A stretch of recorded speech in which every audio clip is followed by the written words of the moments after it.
Good morning everyone. Quickly join करो session बाबू। Audio video clear है क्या? ऑडियो वीडियो क्लियर है ना? तो आज हम लोग केमिस्ट्री करेंगे। काफ़ी दिन से केमिस्ट्री का क्लास नहीं हुआ क्योंकि फिजिक्स थोड़ा वीक मतलब पीछे था, तो उसको कंप्लीट कर रहे थे हम लोग, है ना।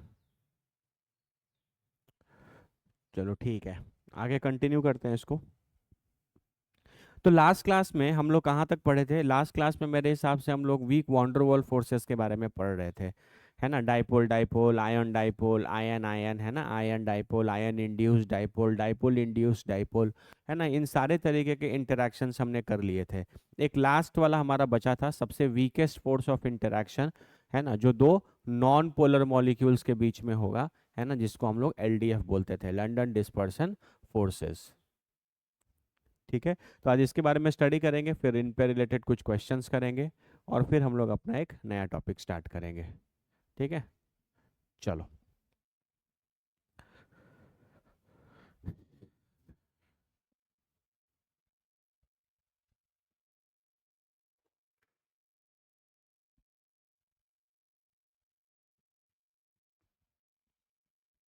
ठीक है, ओके। तो आज का हमारा टॉपिक है एल डी एफ। ठीक है, थोड़ा स्क्रीन बड़ा कर लिया जाए। एल डी एफ, ठीक है, लंदन डिस्पर्सन फोर्सेस।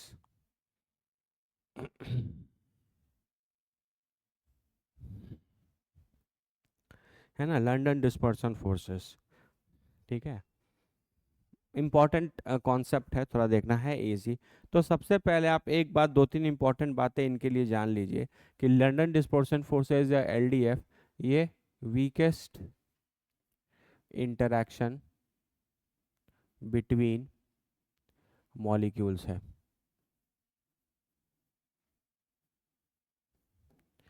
ना। ये दो मॉलिक्यूल के बीच में लगने वाले जितने भी इंटरैक्शन फोर्सेस हमने पढ़े थे, है ना, उनमें ये सबसे वीकेस्ट है। LDF is the weakest. ठीक है, एक साइंटिस्ट थे बाबू, उनका नाम था फ्रिट्ज लंडन। स्पेलिंग वगैरह एक बार देख लेना बाबू, है ना। तो है ना, तुम्हारे तुम्हारे मन में ये ख्याल आ रहा होगा कि इसको लंदन क्यों बोलते हैं, लंदन कोई जगह किसी जगह से इसको ज़्यादा प्रेम है क्या? ऐसी बात नहीं है ना। एक साइंटिस्ट थे फ्रिट्ज लंदन, उनका नाम था, और उन्होंने इस कॉन्सेप्ट के बारे में बताया था, है ना। इसीलिए इन्होंने अपने नाम पर, जनरली साइंटिस्ट अपने नाम पर ही अपने डिस्कवर या इन्वेंट किए हुए चीज़ों का नाम रख देते हैं ना, तो इन्होंने भी अपने नाम पर ही रख दिया इस फोर्स का नाम। इसलिए हम लोग इसको लंदन डिस्पर्सन फोर्सेस बोलते हैं। ठीक है, और ये लगता है बाबू हमेशा दो नॉन पोलर मॉलिक्यूल्स के बीच में, है ना। नॉन पोलर, नॉन पोलर, अगर आपके पास दो नॉन पोलर मॉलिक्यूल्स हैं तो उनके बीच में लगने वाला जो इंटरैक्शन होगा उसको हम लोग बोलते हैं लंदन डिस्पर्सन फोर्सेस, है ना। जैसे मान लीजिए आपके पास हीलियम है और हीलियम है ना। ये भी, अब हीलियम हीलियम का जो एटम है या हीलियम गैस होगा, इसमें एक एटम और एक एटम के बीच में ये भी क्या है आपका नॉन पोलर, और ये भी आपका क्या है नॉन पोलर। तो अगर आपसे कोई पूछे कि हीलियम के एक एटम और हीलियम के दूसरे एटम के बीच में किस तरीके का इंटरेक्शन लग रहा है, थोड़ा बताइए, है ना। ना ये पोलर है, मतलब डाइपोल मोमेंट इसका है नहीं, तो ये पोलर नहीं है, ना ही ये कोई परफेक्ट आयन है। तो अभी तक जितने भी तरीके के इंटरेक्शन आपने पढ़े वो सारी चीज़ें इनमें पॉसिबल नहीं है ना।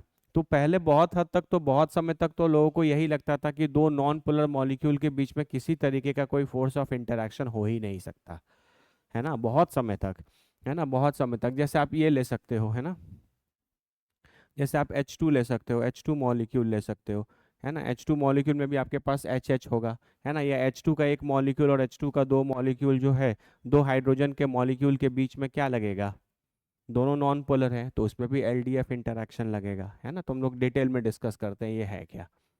एक्चुअली क्या है, हम मान लेते हैं जैसे ये आपका ये आपका एक एटम है, और ये आपका एक एटम बोलो या मॉलिक्यूल बोल लो, ठीक है। तो यहाँ पे इसका न्यूक्लियस है, ये न्यूक्लियस है, ये भी नॉन पोलर है और ये भी नॉन पोलर है। नॉन पोलर होने के कारण इन पर कभी भी कोई पार्शियल पॉजिटिव पार्शियल नेगेटिव या कोई एक परफेक्ट पॉजिटिव या परफेक्ट नेगेटिव चार्ज नहीं है।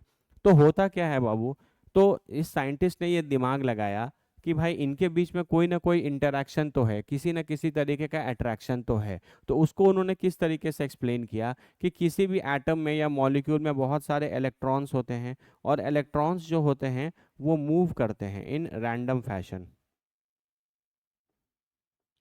है ना। किसी भी एटम या मॉलिक्यूल में इलेक्ट्रॉन्स तो होते ही हैं, माना कि प्रोटॉन और न्यूट्रॉन न्यूक्लियस के अंदर बंद रहता है, लेकिन जो इलेक्ट्रॉन है वो तो कंटिन्यूअसली मूव करता रहता है। तो अगर इलेक्ट्रॉन कंटिन्यूअसली मूव करेगा और बड़ा रैंडम तरीके से मूव करेगा, तो ऐसा हो सकता है कि मूव करते करते, है ना, मूव करते करते ज़्यादा इलेक्ट्रॉन्स इस तरफ आ जाए और कम इलेक्ट्रॉन्स इस तरफ रहें। तो अगर ज़्यादा इलेक्ट्रॉन्स इस तरफ आ जाएंगे तो इस तरफ इलेक्ट्रॉन की जो डेंसिटी है वो इंक्रीज कर जाएगी, और इलेक्ट्रॉन के डेंसिटी के इधर इंक्रीज कर जाने के कारण हल्का इधर पार्शियल नेगेटिव और हल्का इधर पार्शियल पॉजिटिव चार्ज आ जाएगा, है ना। हल्का इधर पार्शियल नेगेटिव, और मान लेते हैं इसके पास टोटल मान लो कि 10 इलेक्ट्रॉन थे, और एक किसी एक समय 7 इलेक्ट्रॉन या 8 इलेक्ट्रॉन घूमते घूमते इस तरफ आ गए। तो इस एटम के इस हिस्से में अगर इलेक्ट्रॉन्स की संख्या ज़्यादा रहेगी, इलेक्ट्रॉन का डेंसिटी ज़्यादा रहेगा, तो यहाँ पर हल्का पार्शियल नेगेटिव दिखेगा। और क्योंकि यहाँ इलेक्ट्रॉन की डेंसिटी दिखे कम है, तो यहाँ पर कंपेरेटिवली पार्शियल पॉजिटिव चार्ज दिखेगा, है ना। तो आप ध्यान से अगर देखोगे तो यहाँ पर एक डाइपोल जैसा क्रिएट हुआ, लेकिन क्या ये डाइपोल इस एटम या मॉलिक्यूल पर हमेशा मौजूद रहेगा? नहीं।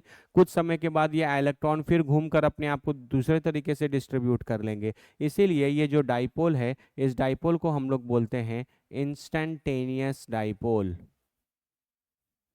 क्या बोलते हैं? Instantaneous dipole. वो तो इलेक्ट्रॉन्स के रैंडमली मूव करने के फैशन में, मूव करने के दौरान कभी ऐसा हो सकता है कि कभी इलेक्ट्रॉन की चार्ज डेंसिटी एटम के किसी एक साइड में बढ़ जाए। तो जिस साइड में बढ़ेगी वहाँ पार्शियल नेगेटिव, यहाँ पार्शियल पॉजिटिव। हो सकता है कि अगले ही क्षण में, है ना, अगले ही थोड़े समय के बाद ये इलेक्ट्रॉन डेंसिटी चेंज हो जाए, तो ये पार्शियल पॉजिटिव और पार्शियल नेगेटिव नहीं दिखेगा, है ना। इसीलिए ये जो डाइपोल क्रिएट हो रहा है वो बहुत थोड़े समय के लिए क्रिएट होता है, इसीलिए हम लोग इसको बोलते हैं इंस्टेंटेनियस डाइपोल। हम डाइपोल तब बोलते थे जब कोई मॉलिक्यूल जो होता था वो पोलर होता था, है ना। कोई पोलर अगर मॉलिक्यूल है ना, तो पोलर मॉलिक्यूल अगर वहाँ पे प्रेजेंट है तो वहाँ पर एक परफेक्ट डाइपोल होता था, वो डाइपोल हमेशा वहाँ पर प्रेजेंट होता था। हमने किया है ये सारा चीज़, है ना। लेकिन यहाँ पर ये तो नॉन पोलर था, इसका तो नेट डाइपोल मोमेंट जीरो है। तो अगर ये नॉन पोलर है और इसका नेट डाइपोल मोमेंट जीरो है, तो इसके ऊपर कभी भी एक परफेक्ट डाइपोल नहीं रहेगा, है ना। तो लंदन साहब ने ये ऑब्जर्व किया कि, या उन्होंने अपनी थ्योरी दी कि जो इलेक्ट्रॉन्स है ये तो कंटिन्यूअसली रैंडम फैशन में मूव कर रहे हो, तो ऐसा मूव करते करते ऐसा हो सकता है कि इलेक्ट्रॉन्स किसी एक तरफ ज़्यादा इकट्ठा हो जाए, है ना, या उनकी इलेक्ट्रॉन की डेंसिटी किसी एक तरफ ज़्यादा आ जाए बहुत थोड़े समय के लिए। तो उस थोड़े समय के लिए जिधर इलेक्ट्रॉन डेंसिटी ज़्यादा होगी उधर पार्शियल नेगेटिव, और जिधर इलेक्ट्रॉन डेंसिटी कम होगी उधर पार्शियल पॉजिटिव आएगा। तो इसीलिए हम इसको इंस्टेंटेनियस डाइपोल बोल रहे हैं। अच्छा एक बात बताओ, उसी समय जिस इंस्टेंट पर यहाँ पे पार्शियल नेगेटिव पार्शियल पॉजिटिव आया होगा, माना बहुत थोड़े समय के लिए ही आया होगा, तो इस पार्शियल नेगेटिव होने के कारण, इस नॉन पोलर के कारण इधर पार्शियल पॉजिटिव और इधर पार्शियल नेगेटिव आ जाएगा, है ना। जिस थोड़े से समय के लिए यहाँ पर ये डाइपोल क्रिएट हुआ है, तो उस थोड़े से समय में ही अगर इस साइड पार्शियल नेगेटिव है, तो वो इस नॉन पोलर में क्या कर देगा? चार्ज को इंड्यूस करा देगा। नॉन पोलर में चार्ज को क्या करा देगा? इंड्यूस करा देगा। इस ये भी नॉन पोलर था, इसके ऊपर भी कोई चार्ज था नहीं, लेकिन जिस थोड़े से समय पर इस पे पार्शियल नेगेटिव आया है, इस पे पार्शियल नेगेटिव आ जाने के कारण अगर इसके बगल में कोई नॉन पोलर है तो वो उसमें भी चार्ज इंड्यूस करा देगा। तो इधर नेगेटिव है तो इस तरफ पॉजिटिव आ जाएगा, उधर नेगेटिव हो जाएगा। और इनके बीच में अब ये जो इंटरैक्शन है, इसी इंटरैक्शन को आप LDF बोलते हैं, लंदन डिस्पर्सन फोर्सेस, या इसका नाम एक टेक्निकल नाम भी हो सकता है। यहाँ पर जो डाइपोल क्रिएट हुआ है वो इंस्टेंटेनियस है, और यहाँ पे जो डाइपोल क्रिएट हुआ है वो इंड्यूस होकर हुआ है। तो इसीलिए इस टाइप के इंटरैक्शन को हम बोलते हैं instantaneous instantaneous dipole, induced dipole, induced dipole interaction. ठीक है, इसीलिए हम लोग इसको बोलते हैं instantaneous dipole induced dipole interaction. तो एलडीएफ का दूसरा नाम भी है, उसको आप इंस्टेंटेनियस डाइपोल इंड्यूस्ड डाइपोल भी बोल सकते हैं। तो यही कारण है या यही रीजन है किसी भी दो नॉन पोलर मॉलिक्यूल के बीच में लगने वाले फोर्स ऑफ अट्रैक्शन का। है ना, दुनिया में जैसे आपके पास हाइड्रोजन, एक हाइड्रोजन का मॉलिक्यूल दूसरे हाइड्रोजन का मॉलिक्यूल, तो एक हाइड्रोजन का मॉलिक्यूल दूसरे हाइड्रोजन के मॉलिक्यूल से किस तरीके से कनेक्टेड है ना, तो आप बोल सकते हो कि एलडीएफ से कनेक्टेड है, क्योंकि ये भी नॉन पोलर होगा, एक H2 का मॉलिक्यूल भी नॉन पोलर होगा, दूसरा H2 का मॉलिक्यूल भी नॉन पोलर होगा। तो बेसिक फंडा हमेशा क्लियर रखना है, दो नॉन पोलर मॉलिक्यूल्स के बीच में रखने वाला जो इंटरेक्शन होता है उसको हम लोग instantaneous dipole induced dipole interaction बोलते हैं, या इन शॉर्ट आप एलडीएफ बोल सकते हैं।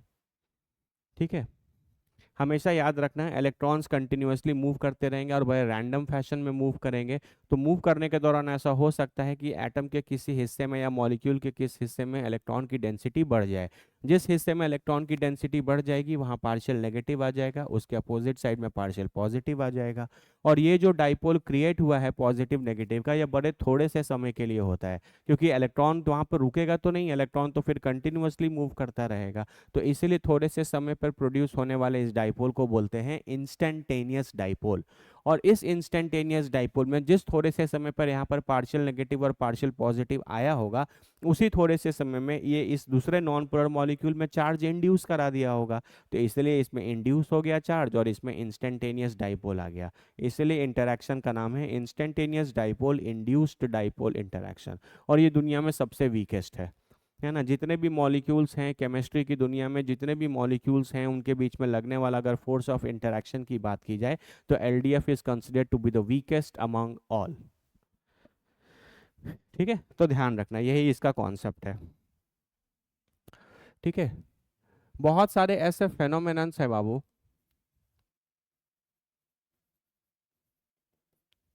है ना, बहुत सारे ऐसे फेनोमेनन हैं जो एक्सप्लेन नहीं हो पाते अगर ये चीज़ें डिस्कवर नहीं होती या साइंटिस्ट ने ये चीज़ बताया नहीं होता।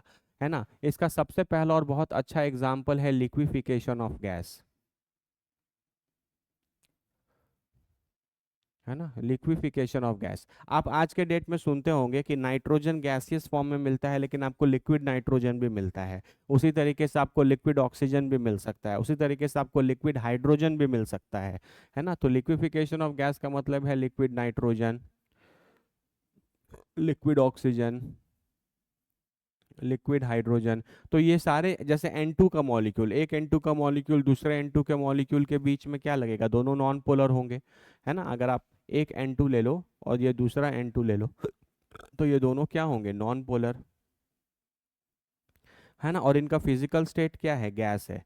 गैस में मॉलिक्यूल्स वैसे भी बड़े दूर दूर रहते हैं, लेकिन अगर आप इनको लिक्विफाई करना चाहते हैं, आप इनको गैस से लिक्विड में बदलना चाहते हैं, तो ये मॉलिक्यूल्स नज़दीक आने चाहिए। आपको पता है लिक्विड के मॉलिक्यूल्स क्लोज होते हैं एज कम्पेयर टू गैसेस। तो ये मॉलिक्यूल्स क्लोज कैसे आ पाएंगे, क्लोज आने के लिए इनके बीच में कोई फोर्स ऑफ अट्रैक्शन चाहिए ना, और इस फोर्स ऑफ अट्रैक्शन का ही नाम है एलडीएफ। है ना, लोगों को ये तो पता था कि गैसेस लिक्विफाई हो सकते हैं, आपको लिक्विड नाइट्रोजन लिक्विड ऑक्सीजन मिल रहा था, लेकिन इन दोनों को लिक्विफाई करने के लिए, इन दोनों को गैसेस से सॉलिड लिक्विड में बदलने के लिए, गैसेस से लिक्विड में बदलने के लिए इनके बीच में एक फोर्स ऑफ अट्रैक्शन चाहिए, और वो फोर्स ऑफ अट्रैक्शन यही वाला है, एलडीएफ है। ठीक है ना, एक कॉन्सेप्ट आता है non ideal behaviour of, non ideal behaviour of gases. इसके बारे में भी हम डिस्कस नहीं करेंगे, क्योंकि गैसेस का आइडियल बिहेवियर क्या होता है, नॉन आइडियल बिहेवियर क्या होता है, इसके बारे में अभी आपको आइडिया नहीं है ना। केमिस्ट्री में आप जैसे जैसे थोड़ा आगे पढ़ेंगे तो हम आपको ideal non ideal gases in सब के बारे में बताएंगे। ठीक है, तो टाइम बिंग के लिए अभी इसको ही बस लर्न कर लो। है ना, क्लियर है। एक इफेक्ट होता है जिसको बोलते हैं जूल थॉमसन इफेक्ट। है ना, जूल थॉमसन इफेक्ट। तो ये सारे इफेक्ट्स या ये सारे ऐसे फिनोमेना हैं जो पहले से एग्जिस्ट कर रहे थे, है ना, लेकिन लोग को पता नहीं था कि आखिर कौन से फोर्सेस के कारण ये एग्जिस्ट कर रहे हैं। है ना, तो अगर आपसे कभी भी पूछे कि which phenomena is responsible for liquefaction of gases, LDF. Which phenomena is responsible for non ideal behaviour of gases, LDF. Which phenomena is responsible for Joule Thomson effect, LDF. तो इन सब का जो रीजन है या इन सब का जो आंसर है वो आपका एलडीएफ ही है। ठीक है, चलो, है ना। अगर बाबू देखो, अगर आप एक बात करो, है ना, अगर हम कोई कंपाउंड लेते हैं, ठीक है, या अगर हम कोई कंपाउंड ले लो, या कंपाउंड के ही सबसे छोटे हिस्से को मॉलिक्यूल बोलते हैं, है ना, जो कोवैलेंट है ना, कोवैलेंट है। जैसे इसका एग्जांपल होता है H2, सबको पता है H2 इज HH, है ना। H2 एक कोवैलेंट मॉलिक्यूल है। तो आपसे कोई पूछे, अगर हम आपसे पूछें क्या इस H2 मॉलिक्यूल में कुछ परसेंटेज हिस्सा आयनिक कैरेक्टर का भी हो सकता है ना। जैसे आपको पता है जनरली हम लोग बॉन्ड्स को दो तरीके से क्लासिफाई करते हैं, एक कोवैलेंट बॉन्ड जो इलेक्ट्रॉन्स के शेयरिंग से बनते हैं, और एक आयनिक बॉन्ड जो कैटायन और एनायन के बीच में लगने वाले फोर्स ऑफ अट्रैक्शन को बोलते हैं। ठीक है, तो अगर आप बोलो H2 को, ध्यान से देखो, आप बचपन से H2 को ऐसे ही बनाते हो, इन दोनों हाइड्रोजन ने अपने एक एक इलेक्ट्रॉन को शेयर किया है। ठीक है, तो आप बोलोगे कि सर ये तो एक कोवैलेंट मॉलिक्यूल या कोवैलेंट कंपाउंड है। लेकिन अगर बाबू हम ध्यान से तुमको बताएं तो यहाँ पर भी आपको दो हाइड्रोजन दिखेंगे इस तरीके से, है ना, ये भी हाइड्रोजन है, ये भी हाइड्रोजन है। तो ये जो इंस्टेंटेनियस डाइपोल वाला बात है ना, इसको हम इंस्टेंटेनियस डाइपोल बोल देते हैं। और ये तो हो गया आपका, फिर इसमें हो जाएगा इंड्यूस्ड डाइपोल। ठीक है, पार्शियल पॉजिटिव और ये फिर पार्शियल नेगेटिव, तो इनके बीच में भी एक अट्रैक्शन होगा। तो यहाँ पे भी हल्का हल्का पॉजिटिव नेगेटिव चार्ज कभी कभी डेवलप कर जा रहा है, और पॉजिटिव नेगेटिव चार्ज डेवलप कर जाने के कारण एक H और एक H के बीच में थोड़ा सा आयनिक कैरेक्टर भी आ जाता है। देखो, मेरी बात समझने की कोशिश कर रहा है, ये जो फेनोमेना आपने पढ़ा है कि ये जो हल्का पॉजिटिव या हल्का नेगेटिव चार्ज आ रहा है due to shift of electron density, है ना, इलेक्ट्रॉन डेंसिटी इधर ज़्यादा हो गया, इधर कम हो गया, तो ये चीज़ तो दुनिया के हर एटम मॉलिक्यूल में होगा। ऐसा तो नहीं कि सिर्फ नॉन पोलर मॉलिक्यूल में ही एटम्स इलेक्ट्रॉन्स जो हैं वो रैंडम फैशन में मूव करेंगे, बाकी कहीं नहीं मूव करेंगे। दुनिया का हर एक एटम, हर एक मॉलिक्यूल में जो इलेक्ट्रॉन्स होंगे वो इसी तरीके से रैंडम फैशन में मूव करेंगे, और रैंडम फैशन में मूव करेंगे तो पार्शियल नेगेटिव पार्शियल पॉजिटिव तो दुनिया के हर एक मॉलिक्यूल में डेवलप करेगा, है ना। तो यानी कि अगर आप H2 को भी कंसिडर करो तो हाइड्रोजन में भी ये इफेक्ट दिखेगा, दुनिया के हर एटम मॉलिक्यूल में LDF दिख सकता है ना। बात बस ये होता है कि कब LDF डोमिनेंट है और कब LDF डोमिनेंट नहीं है, क्योंकि LDF सबसे वीकेस्ट है। अब मान लो डाइपोल डाइपोल भी दिख रहा है और LDF तो हमेशा ही प्रेजेंट रहेगा, तो आपको तो पता है कि डाइपोल डाइपोल LDF से स्ट्रांग है, तो हम लोग डाइपोल डाइपोल को ही कंसिडरेशन में लेंगे, उस केस में LDF को नेग्लेक्ट कर देंगे, है ना। तो हम लोग आएंगे उस पॉइंट पर भी। अभी ध्यान से, अगर ध्यान से देखा जाए तो क्या ये H2 का मॉलिक्यूल 100% कोवैलेंट रहा? क्या 100% कोवैलेंट रहा ये? नहीं, है ना, इसमें थोड़ा बहुत आयनिक कैरेक्टर भी आ गया, थोड़ा बहुत आयनिक कैरेक्टर भी थोड़ा बहुत आ गया। तो एक्चुअली अगर आप H2 को कंपेयर करोगे तो इसमें 98% कोवैलेंट कैरेक्टर रहता है और 2% लगभग आयनिक कैरेक्टर रहता है। आप ये पता है एक स्टेटमेंट भी क्लेम कर सकते हो कि दुनिया का कोई भी मॉलिक्यूल 100% कोवैलेंट नहीं है due to present of this LDF। इस LDF के होने के कारण, LDF के प्रेजेंट होने के कारण, और LDF तो दुनिया के हर एक मॉलिक्यूल में प्रेजेंट रहेगा, है ना, दुनिया का कोई भी मॉलिक्यूल 100% कोवैलेंट नहीं होगा। दुनिया का कोई भी मॉलिक्यूल ले लोगे, एक मॉलिक्यूल दूसरे मॉलिक्यूल के बीच में आपको इस तरीके का LDF वाला इंटरेक्शन तो हमेशा ही दिखेगा। माना कि सबसे वीक है, हम उसको जनरली कंसिडर नहीं करेंगे, लेकिन वो हमेशा प्रेजेंट रहेगा, और हमेशा प्रेजेंट रहने के कारण 1%, 2%, 0.5%, 0.6% उसमें थोड़ा बहुत आयनिक कैरेक्टर आ ही जाएगा, है ना। इसीलिए आप यहाँ से कमेंट कर सकते हो कि due to LDF no molecule is 100% covalent.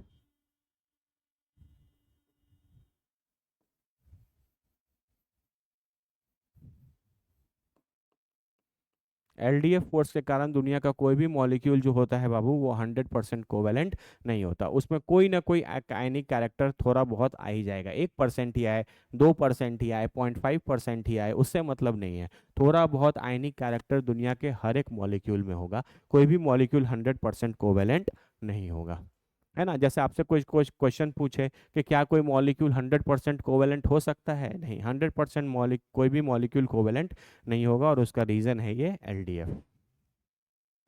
ठीक है, अरे बोलो तो, चलो आगे बढ़ते हैं। आगे बात बढ़े बाबू, अगर बात करें तो जैसे मान लो तुमसे एक क्वेश्चन पूछे कि LDF is present in, LDF is present in, है ना, हम आपसे ऑप्शन पूछे polar molecules, non polar molecules, both, या नन ऑफ दिस, ये क्वेश्चन है। आपसे क्वेश्चन में पूछा जाए कि एलडीएफ कहाँ कहाँ प्रेजेंट है, LDF is present,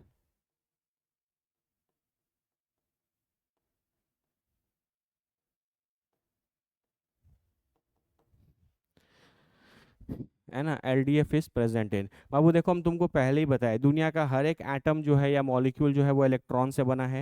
atoms, electrons उन एटम्स या मॉलिक्यूल्स में रैंडमली ही मूव कर रहा होगा। तो हमेशा पॉसिबल है कि किसी न किसी समय पर किसी जगह इलेक्ट्रॉन डेंसिटी ज़्यादा हो जाएगी और इलेक्ट्रॉन डेंसिटी किसी जगह कम हो जाएगी। जहाँ ज़्यादा होगा वहाँ पार्शियल नेगेटिव होगा, जहाँ कम होगा वहाँ पार्शियल पॉजिटिव होगा, है ना। तो इस तरीके का इंस्टेंटेनियस डाइपोल जैसा तो हर जगह ही क्रिएटेड होगा। इसीलिए मॉलिक्यूल पोलर हो नॉन पोलर हो हर जगह लगता है। तो आप पूछोगे कि सर आपने फिर यहाँ पर ऐसा क्यों लिखा है कि ये चीज़ नॉन पोलर में ही है। देखो इंपॉर्टेंट बात ये है कि जब आपके मॉलिक्यूल्स पोलर होने लगेंगे, है ना, जब पोलर की चीज़ें बात करते हो तो पोलर से एसोसिएटेड जो इंटरैक्शंस होंगे वो आपके आयन डाइपोल हो सकते हैं, है ना, डाइपोल डाइपोल हो सकता है ना। एक पोलर हुआ तो डाइपोल, इंड्यूस्ड डाइपोल भी हो सकता है। उसी तरीके से आयन इंड्यूस्ड डाइपोल भी हो सकता है। तो ये सब इंटरैक्शंस तभी लगते हैं जब आपका मॉलिक्यूल पोलर हो या एक परफेक्ट आयन प्रेजेंट हो, है ना। तो ये सारे जो हैं ये सारे स्ट्रॉन्ग इंटरैक्शंस हैं, है ना, ये सारे के सारे स्ट्रॉन्ग इंटरैक्शंस हैं। लेकिन अगर कंपैरिजन नॉन पोलर के बीच में होगा, नॉन पोलर और नॉन पोलर के बीच में अगर कभी इंटरेक्शन में कंपैरिजन हो जाए तो फिर ये चारों तो नहीं लगेंगे, तो यहाँ पर तो सिर्फ एक ही लगेगा एलडीएफ। जबकि यहाँ पर इनके साथ साथ एलडीएफ भी लगेगा। लेकिन क्योंकि एल ये सारे स्ट्रांग है और एलडीएफ वीक है, तो यहाँ पर ये सारे क्या होते हैं, डोमिनेंट होते हैं। अब अगर आपके पास दोनों नॉन पोलर ही आ गए तो यहाँ ये चार तो लगेंगे नहीं, यहाँ एक ही अकेला लगेगा, तो यहाँ एलडीएफ ही डोमिनेंट होता है। तो बात है कि डोमिनेंट कौन है, लग एलडीएफ हर जगह रहा है। अगर आपसे कोई पूछे कि डाइपोल डाइपोल इंटरेक्शन में एलडीएफ नहीं लगेगा क्या, एलडीएफ तो दुनिया के हर एक मॉलिक्यूल्स के बीच में लगेगा। लेकिन बात यह है कि डाइपोल डाइपोल एलडीएफ से काफी स्ट्रॉन्ग इफेक्ट है, तो हम लोग जनरली एलडीएफ की बात वहां पर नहीं करते, है ना। लेकिन इस तरीके के कॉन्सेप्चुअल सवाल बिल्कुल पूछे जा सकते हैं, है ना। आपसे पूछेगा कि क्या डाइपोल डाइपोल ये एलडीएफ जो इंटरैक्शन है क्या ये दुनिया के हर एक मॉलिक्यूल में होगा, बिल्कुल होगा, चाहे वो पोलर हो नॉन पोलर हो, किसी भी तरीके का इन तरीके का इंटरैक्शन हो, इनके साथ साथ एलडीएफ हमेशा प्रेजेंट रहेगा। बात बस इतना है कि एलडीएफ के रिस्पेक्ट में ये सारे बहुत स्ट्रॉन्ग इंटरैक्शन है, तो इनके लिए इनके सामने एलडीएफ बेचारा बहुत कमजोर पड़ जाता है, तो हम लोग उसको नेग्लेक्ट कर देते हैं। लेकिन अगर नॉन पोलर की बात आई तो यहाँ पे तो इन चारों में से कोई भी इंटरेक्शन नहीं लगेगा, कोई डाइपोल कोई आयन डाइपोल कोई डाइपोल डाइपोल कुछ भी नहीं लगेगा। तो यहाँ पर तो सिर्फ एक ही चीज डोमिनेट करेगा, एलडीएफ, है ना। तो इसीलिए यहाँ पर एलडीएफ की ही बात की जाएगी सिर्फ। बोलो क्लियर है क्या बाबू, है ना। तो ये आपका मेन कॉन्सेप्ट है लंदन डिस्पर्सन फोर्सेस का, है ना, या आप जिसको इंस्टेंटेनियस डाइपोल इंड्यूस्ड डाइपोल बोलते हो, है ना। इसी फिनोमेना के कारण दुनिया का कोई भी मॉलिक्यूल 100% कोवेलेंट नहीं हो पाता। बहुत इंपॉर्टेंट पॉइंट है, और ये पॉइंट भी बहुत इंपॉर्टेंट है, ये कंफ्यूजन अपने दिमाग से निकाल दीजिएगा कि सिर्फ नॉन पोलर में एलडीएफ लगता है। एलडीएफ बाबू लगता हर जगह है, नॉन पोलर में एलडीएफ डोमिनेंट होता है, बाकी हर जगह क्योंकि ये सारे इंटरेक्शंस एलडीएफ से स्ट्रांग हैं तो ये डोमिनेंट होते हैं। लेकिन नॉन पोलर में तो इनमें से कोई भी नहीं लगता, तो सिर्फ एलडीएफ ही लगता है। तो LDF is dominant in non polar, है ना, लेकिन ये लगेगा हर जगह। यहाँ तक अच्छे से देख लो, कोई डाउट है तो पूछो। यहाँ पर आपके सारे जो वीक फोर्सेस हैं उनके इंटरेक्शंस कंप्लीट हो गए। ठीक है, अब हम लोग इन वीक वॉन्डरवॉल फोर्सेस पे कुछ क्वेश्चंस करते हैं कॉन्सेप्चुअल, और फिर हम लोग अगले टॉपिक पे बढ़ेंगे। एक बार तुम पहले इसको अच्छे से देख लो, कोई डाउट है तो पूछ लो। ठीक है, देख लो आराम से देख लो।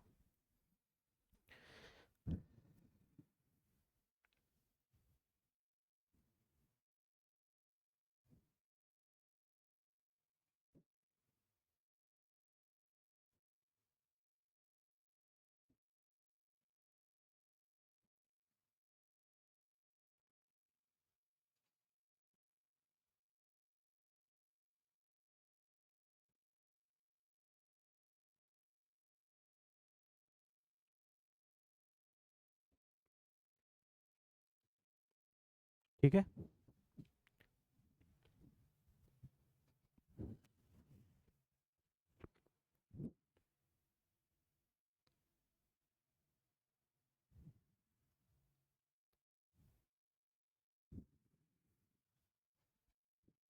चलो,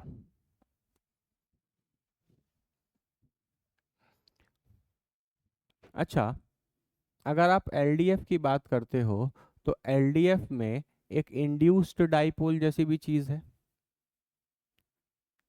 क्योंकि एक तो इंस्टेंटेनियस डाइपोल है, उस इंस्टेंटेनियस डाइपोल के कारण दूसरा जो नॉन पोलर मॉलिक्यूल है उसमें क्या हो रहा है, डाइपोल इंड्यूस हो रहा है। और मैंने आपको बताया था जहां जहां ये इंड्यूस वर्ड होगा वहां जो इंटरएक्शन है वो इनवर्सली प्रोपोर्शनल टू साइज हो, sorry, directly proportional to size होगा, है ना। जितना बड़ा साइज होगा उसमें चार्ज को इंड्यूस कराना उतना आसान होगा, और जितना ज़्यादा चार्ज इंड्यूस होगा उतना ज़्यादा अट्रैक्शन होगा, है ना। इसका मतलब एलडीएफ जो है वो directly proportional to size of non polar molecule होगा। ये बातें हमने पहले भी की हैं, जहां हमने इंड्यूस वर्ड का कॉन्सेप्ट पढ़ा था, चाहे वो डाइपोल इंड्यूस्ड डाइपोल था, चाहे वो आयन इंड्यूस्ड डाइपोल था, है ना। किसी भी तरीके का अट्रैक्शन था, जहां पे भी इंड्यूस वर्ड आया था तो वहां पर चीजें साइज के डायरेक्टली प्रोपोर्शनल थी। मैंने आपको बताया था कि अगर साइज बड़ा होगा तो उसमें चार्जेस इंड्यूस कराना आसान होगा। ठीक है, तो आप इस पॉइंट को भी ध्यान से रख सकते हो। ठीक है, जैसे आप एक क्वेश्चन क्वेश्चन पूछेगा वो आपसे, है ना। यहाँ पे जैसे F2 Cl2 Br2 और I2, है ना। F2 के मॉलिक्यूल, F2 एक नॉन पोलर मॉलिक्यूल होगा, उसके सामने दूसरा F2 का मॉलिक्यूल आएगा वो भी नॉन पोलर होगा। Cl2 नॉन पोलर होंगे, Br2 नॉन पोलर होंगे। तो अगर आप में इनमें कंपैरिजन करने के लिए पूछे तो आप इतना तो पहले शॉर्ट शॉर्ट बोल सकते हैं कि सबके मॉलिक्यूल्स के बीच में एलडीएफ ही लगेगा, क्योंकि सारे के सारे नॉन पोलर मॉलिक्यूल हैं, है ना। मेरा कहने का मतलब है कि अगर आप F2 लेते हैं और F2 लेते हैं तो ये भी नॉन पोलर है, ये भी नॉन पोलर है, तो इनके बीच में लगने वाला जो अट्रैक्शन होगा या जो इंटरएक्शन होगा वो एलडीएफ ही होगा। ठीक है, तो अब आपसे पूछे कि ऊपर से नीचे एलडीएफ का जो इंटरैक्शन है वो इंक्रीज करेगा कि डिक्रीज करेगा। तो आप ध्यान से देखो, मैंने तो आपको हमेशा बताया ही है कि ऊपर से नीचे में जब कंपैरिजन होता है तो जनरली हम लोग साइज देखते हैं, है ना। तो F2 Cl2 Br2 और आईआईटी में अगर साइज का ऑर्डर देखा जाए तो सबसे बड़ा आयोडीन है, फिर ब्रोमीन है, फिर क्लोरीन है और सबसे छोटा फ्लोरीन है। जितना बड़ा साइज होगा उतना ही स्ट्रॉन्ग इसका एलडीएफ होगा, है ना। इसका मतलब I2 मॉलिक्यूल के बीच में जो एलडीएफ इंटरेक्शन लग रहा होगा वो इन सब में सबसे ज़्यादा होगा, फिर Br2 होगा, फिर Cl2 होगा और फिर F2 होगा, क्योंकि जितना बड़ा साइज होगा उतना ईजिली या ज़्यादा चार्ज इंड्यूस होगा, और जितना ज़्यादा चार्ज इंड्यूस होगा उतना ज़्यादा अट्रैक्शन होगा। यही कारण है बाबू कि F2 और Cl2 ये दोनों गैसियस फॉर्म में एग्जिस्ट करते हैं, जबकि ब्रोमीन जो है ऊपर से नीचे आने में अट्रैक्शन इंक्रीज कर गया, अट्रैक्शन इंक्रीज हो गया तो मॉलिक्यूल्स नज़दीक नज़दीक आने लगेंगे, तो ब्रोमीन जो है वो लिक्विड होता है। और आयोडीन की बात करें तो आयोडीन सॉलिड होता है ना। ऊपर से नीचे आते वक्त आयोडीन आयोडीन के मॉलिक्यूल के बीच में अट्रैक्शन और इंक्रीज कर जाएगा, क्योंकि आयोडीन का साइज काफ़ी बड़ा होगा, है ना। तो साइज बड़ा होगा तो इंटरेक्शन ज़्यादा होगा, इंटरेक्शन ज़्यादा होगा तो मॉलिक्यूल्स और नज़दीक आ जाएंगे, और मॉलिक्यूल्स और एटम्स जैसे जैसे नज़दीक आते जाते हैं आपका फिजिकल स्टेट चेंज होता जाता है ना। आप बचपन में पढ़ते भी होंगे, name a non non metal which is liquid at room temperature, आप ब्रोमीन बोलते हैं, है ना। आपसे पूछेगा name a metal which is liquid at room temperature, आप मरकरी बोलते हैं ना। ये सब चीज़ें बच्चे 7 8 से पढ़ते आ रहे हैं, है ना, लेकिन उसका रीज़न जो है वो यहाँ पर है। यहाँ तक कितने लोगों को क्लियर हो गया, ये कॉन्सेप्ट क्लियर है आपको? ठीक है, अब मान लो जैसे तुमसे पूछेगा कि which force is responsible for which force is responsible for melting point and boiling point of boiling point of noble gases, है ना, नोबल गैसेस। जैसे मान लो आपके पास हीलियम हीलियम है, तो हीलियम हीलियम के बीच में भी क्या लगेगा, एलडीएफ ही लगेगा, क्योंकि एक हीलियम का एटम दूसरा हीलियम का एटम, ये ऑलमोस्ट क्या होंगे, नॉन पोलर ही होंगे। अरे बोलो तो, नॉन पोलर होंगे। तो नॉन पोलर अगर होंगे तो इनके बीच में एलडीएफ ही डोमिनेंट होगा। ठीक है, तो बेसिकली आंसर है एलडीएफ। आपको मैंने बताया है कि जितना अट्रैक्शन दो मॉलिक्यूल्स के बीच में होता है उतना उनका बॉइलिंग पॉइंट ज़्यादा होता है। बॉइलिंग पॉइंट दो फैक्टर पे डिपेंड करते थे, एक अट्रैक्शन बिटवीन मॉलिक्यूल्स, अगर वो सेम है या उससे डिसाइड नहीं हो पा रहा तब हम जाकर मॉलिक्यूलर वेट देखते थे। ये कॉन्सेप्ट हमने पहले डिस्कस किया है। बॉइलिंग पॉइंट जो है वो directly proportional to attraction between molecules है।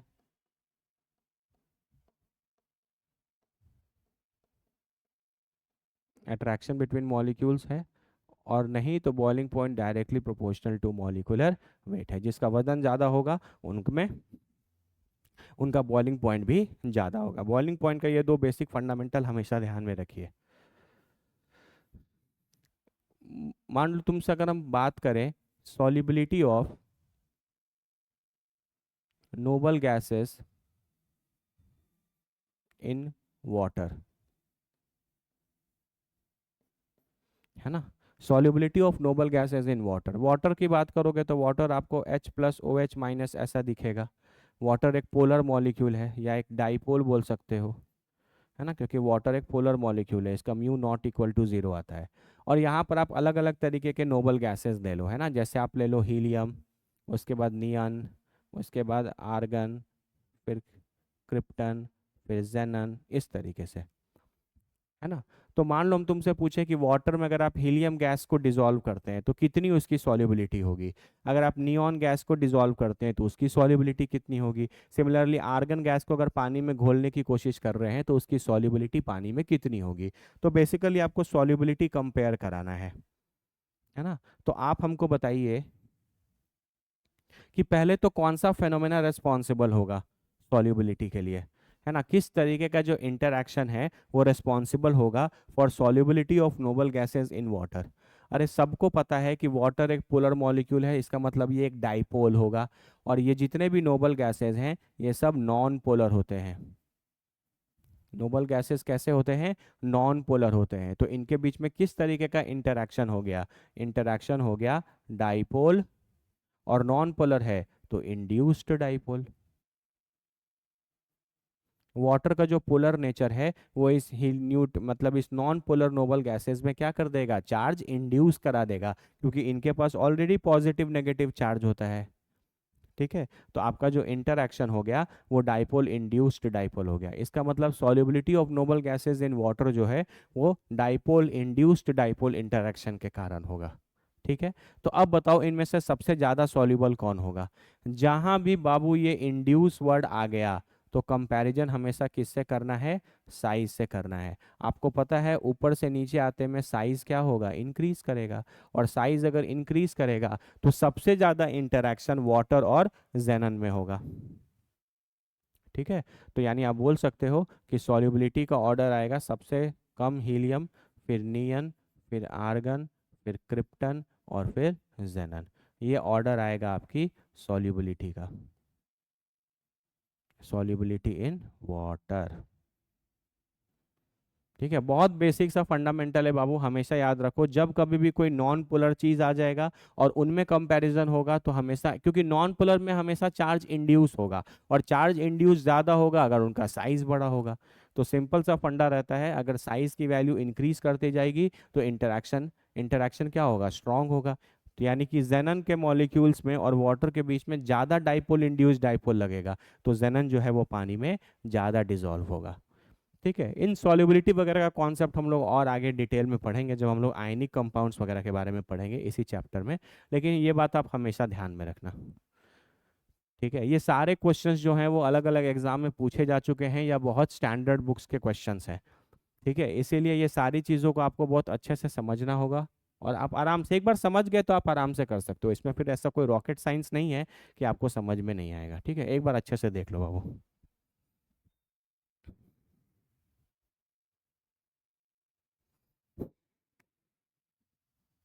देख लो, कोई डाउट है तो बोलो।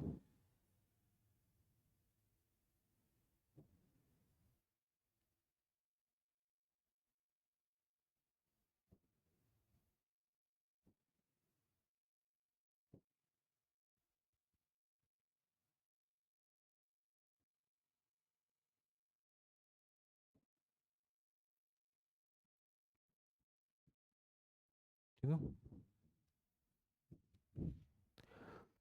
एक कॉन्सेप्ट होता है बाबू क्लैथरेट्स का।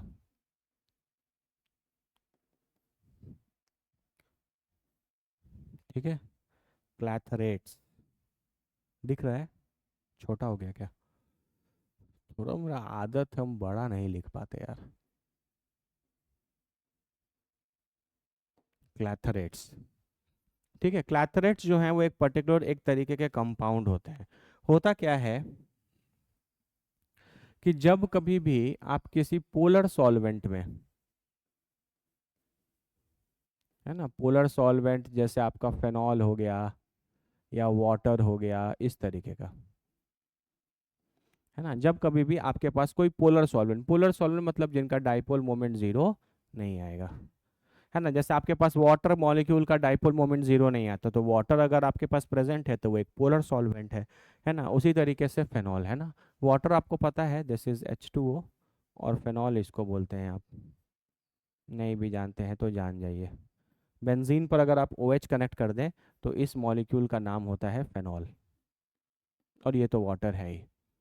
ठीक है, होता क्या है, क्लैथरेट्स कैसे बनाया जाता है, ध्यान से सुनना, है ना। जैसे मान लीजिए कि मैंने कोई एक नॉन पोलर सॉल्वेंट ले लिया, और उस पोलर सॉल्वेंट में मैंने नोबल गैसेस को डिसॉल्व कर दिया। अभी आप पढ़ कर आए थे कि नोबल गैसेस पानी में आराम से घुल जाते हैं, तो उसी तरीके से किसी पोलर सॉल्वेंट में भी घुल जाएंगे। और घुल जाने के बाद आप उनको क्रिस्टलाइज कर दोगे। क्या कर दोगे?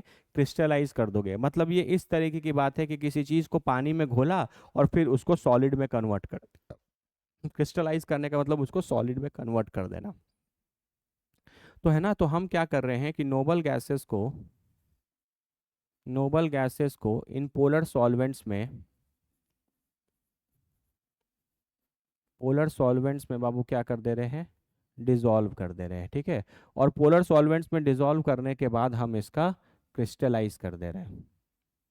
क्रिस्टलाइज करने का मतलब कि हम इसको नॉर्मल भाषा में समझ लो, हम इसको सॉलिड फॉर्म में कन्वर्ट कर दे रहे हैं।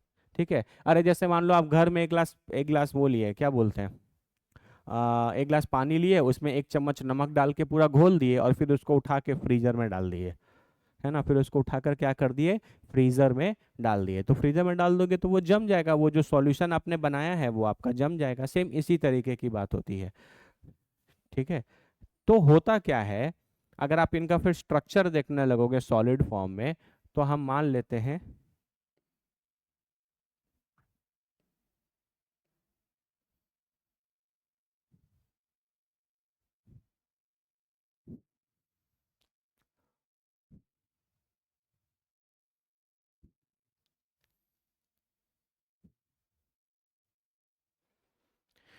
है ना, ये जो मैंने बड़े बड़े स्फेयर दिखाए हैं ये आपके पोलर मॉलिक्यूल है। जैसे मान लो अगर ये फेनॉल है तो ये PHOH के मॉलिक्यूल्स हैं, PHOH के मॉलिक्यूल्स हैं। ठीक है, तो इन पोलर मॉलिक्यूल्स के बीच में आपको ये खाली जगह दिख रहा होगा।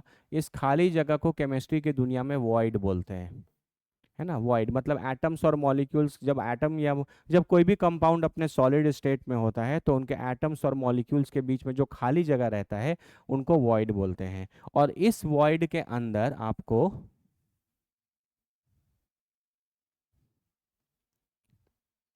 इस वॉइड के अंदर आपको यहाँ पे, है ना, इस वॉइड के अंदर आपको यहाँ पर नोबल गैसेस दिखेंगे। सॉरी, इस वॉइड के अंदर आपको यहाँ पर नोबल गैस, क्योंकि सारी चीजें सॉलिडिफाई हो गई हैं, है ना, तो यानी ये नोबल गैस का भी आपको मॉलिक्यूल या एटम दिखेगा।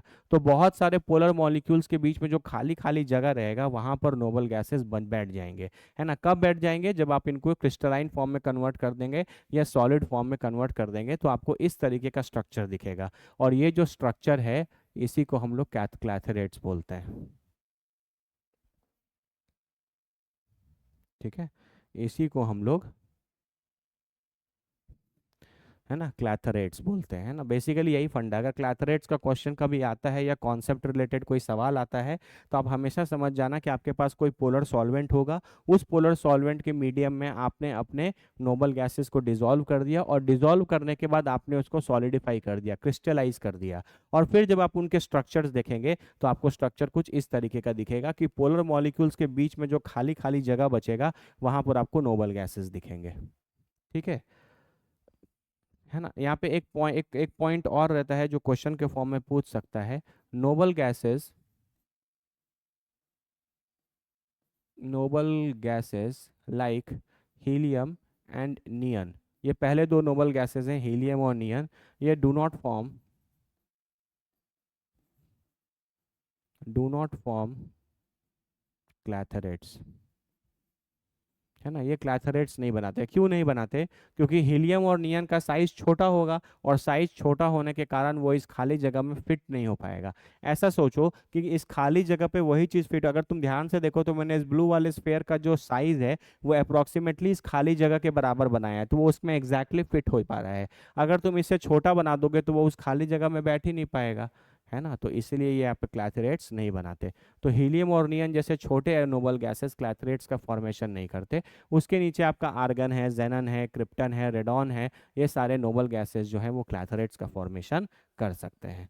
बोलो चमका कि नहीं चमका? अरे बोलो तो छोटू। मजा आता है बाबू पढ़ के।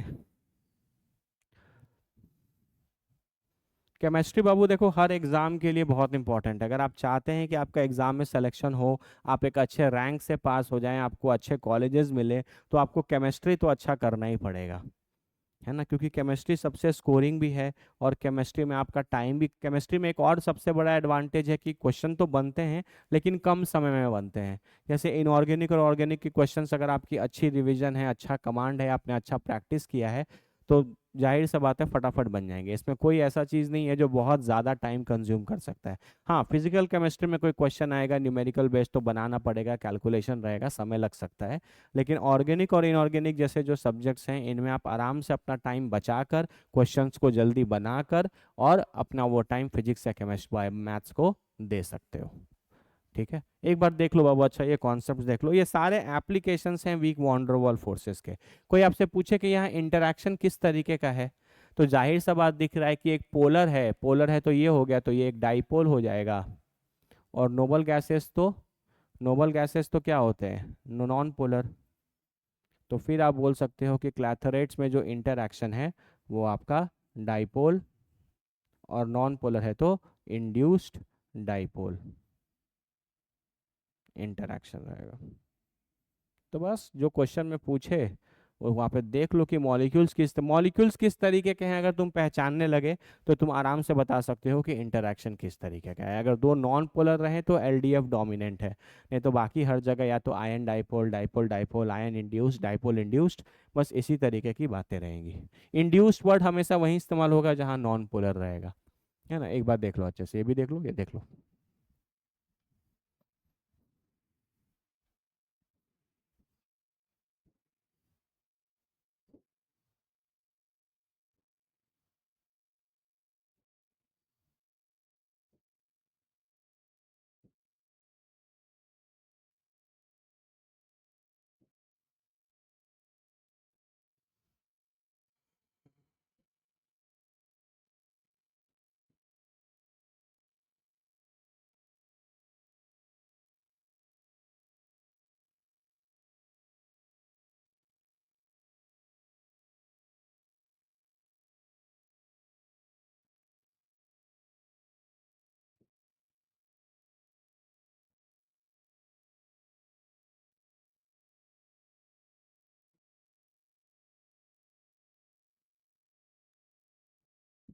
ठीक है, चलो एक लास्ट एक छोटा सा चीज पढ़ लो, फिर अपना ये पूरा टॉपिक कंप्लीट हो जाएगा। हम्म, वो टॉपिक या कॉन्सेप्ट कुछ इस तरीके का है।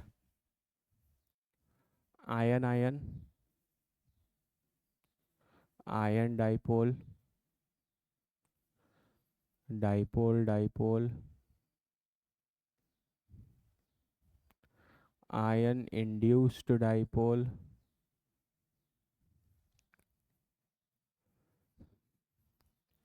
डाइपोल इंड्यूस्ड डाइपोल, और लास्ट में हम LDF लिखते हैं, वो बड़ा वाला नाम नहीं लिखते हम, ठीक है। तो यहाँ पर ना बेसिकली वो आपसे पूछते हैं आर का रिलेशन, है ना। तो ये बाबू आपका 1/r² होता है, ये 1/r³ होता है, ये 1/r⁴ होता है, नहीं नहीं नहीं, एक मिनट, ये होता है 1/r, ये 1/r², ये 1/r³, ये 1/r⁴, ये होता है 1/r⁶, और ये भी होता है 1/r⁶, है ना। ये बहुत इंपॉर्टेंट है, ये मैंने बहुत बार मैच द कॉलम और ये सब चीज़ों में देखा है। आपसे डायरेक्टली पूछ लेंगे रिलेशन विथ आर, तो सारे इनवर्सली ही होते हैं। और जिस ऑर्डर में मैंने लिखा है, अगर इस ऑर्डर में भी तुम ध्यान से देखोगे तो तुमको ये याद करना भी बहुत ईजी लगेगा, ठीक है, याद करना तुमको ईजी लगेगा, ठीक है ना। डायरेक्ट ऐसे मैच द कॉलम आ जाएगा, इधर नाम लिखे होंगे, इधर उनका आर के साथ रिलेशन लिखा होगा, तो आप आराम से इसको कंपेयर कर सकते हो। बस इनको याद रख लेना कि क्या है ये, ठीक है। तो this completes your whole van der Waals interaction, है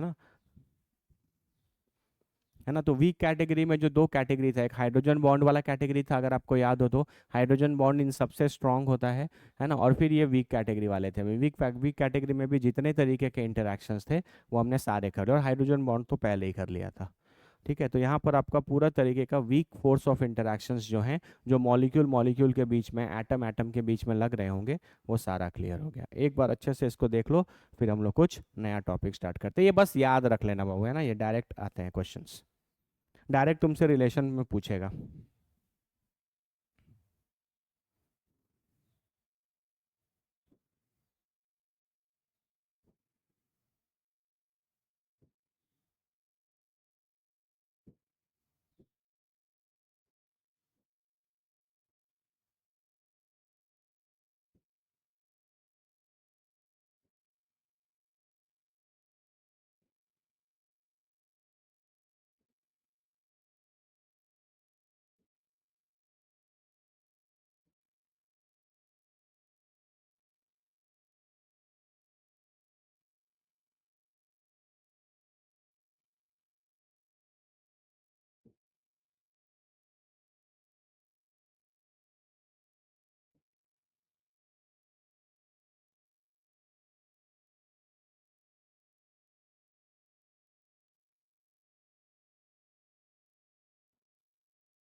ठीक है, चलो अगला टॉपिक है बाबू अपना बेंट रूल, ठीक है। इसके कॉन्सेप्ट्स मैंने कुछ कुछ आपको, जब हम लोग स्ट्रक्चर बना रहे थे तो मैंने आपको बताया था, है ना। लेकिन उस चीज़ को यहाँ पर आगे और कंटिन्यू करेंगे, आपको थोड़ा सा रिवाइज भी करा देंगे एक दो स्ट्रक्चर से, और बाकी इन पे रिलेटेड और भी कुछ अच्छे सवाल करेंगे, है ना। जो क्वेश्चन अगर आ जाए तो आप कंफ्यूज हो जाओगे, ठीक है। पहला बेंट रूल होता क्या है, याद करो कि जब हम लोग स्ट्रक्चर बना रहे थे तो मैंने आपको एक कॉन्सेप्ट पढ़ाया था, है ना। जैसे जब हम लोग स्ट्रक्चर बनाते थे PCl3F2 का, तो हमने कॉन्सेप्ट पढ़ा था कि lone pair and multiple bonds prefer more S character, है ना, sorry prefers less S character, है ना। लोन पेयर होते हैं या जो मल्टीपल बॉन्ड्स होते हैं वो लेस एस कैरेक्टर वाला पोजीशन प्रेफर करते हैं, ठीक है। मल्टीपल बॉन्ड्स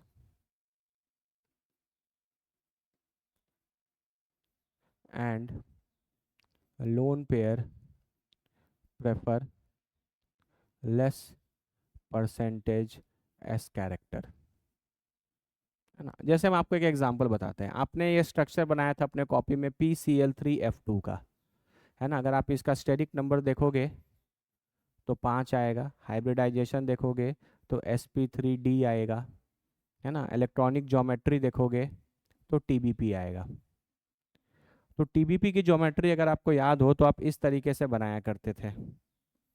इसमें 3 एक्सियल बॉन्ड होते थे, 3 एक्सियल बॉन्ड होते थे, और यहाँ पे 2 इक्वेटोरियल बॉन्ड्स होते थे। जो एक्सियल बॉन्ड्स होते थे इनके बीच का जो एंगल है ये 120 डिग्री होता था, और ये सब एक प्लेन में होते थे। और जो एक्सियल हो, ये मतलब ये वाले, और ये जो इक्वेटोरियल हैं, है ना, ये इक्वेटोरियल बॉन्ड्स हैं 120 डिग्री वाले, और ये आपके एक्सियल बॉन्ड्स हैं, तो ये ऐसे 90 डिग्री पे रहते थे। तो 90 डिग्री पे रहते थे तो इनसे एसोसिएटेड बॉन्ड एंगल कितना था, 90 डिग्री, और इनसे एसोसिएटेड बॉन्ड एंगल कितना था, 120 डिग्री। आपको पता है जितना ज़्यादा परसेंटेज एस कैरेक्टर होगा उतना ज़्यादा क्या होगा, बॉन्ड एंगल होगा। ये सारे कॉन्सेप्ट हमने पढ़े थे। तो यानी बॉन्ड एंगल यहाँ ज़्यादा है तो यहाँ पर परसेंटेज एस कैरेक्टर क्या है, ज़्यादा, और यहाँ बॉन्ड एंगल कम है तो इन बॉन्ड्स का परसेंटेज एस कैरेक्टर क्या है, कम, है ना। तो अब जो ज़्यादा इलेक्ट्रोनेगेटिव एलिमेंट होता है या जो मल्टीपल बॉन्ड्स होते हैं वो लेस एस कैरेक्टर को प्रेफर करते हैं। तो बताओ कि PCl3F2 में फॉस्फोरस तो सेंट्रल एटम हो गया, अब क्लोरीन और फ्लोरीन में कौन ज़्यादा इलेक्ट्रोनेगेटिव है, फ्लोरीन ज़्यादा इलेक्ट्रोनेगेटिव है, तो वो ऐसे जगह जाकर जुटना चाहता था जहाँ पर परसेंटेज एस कैरेक्टर क्या होता था, कम।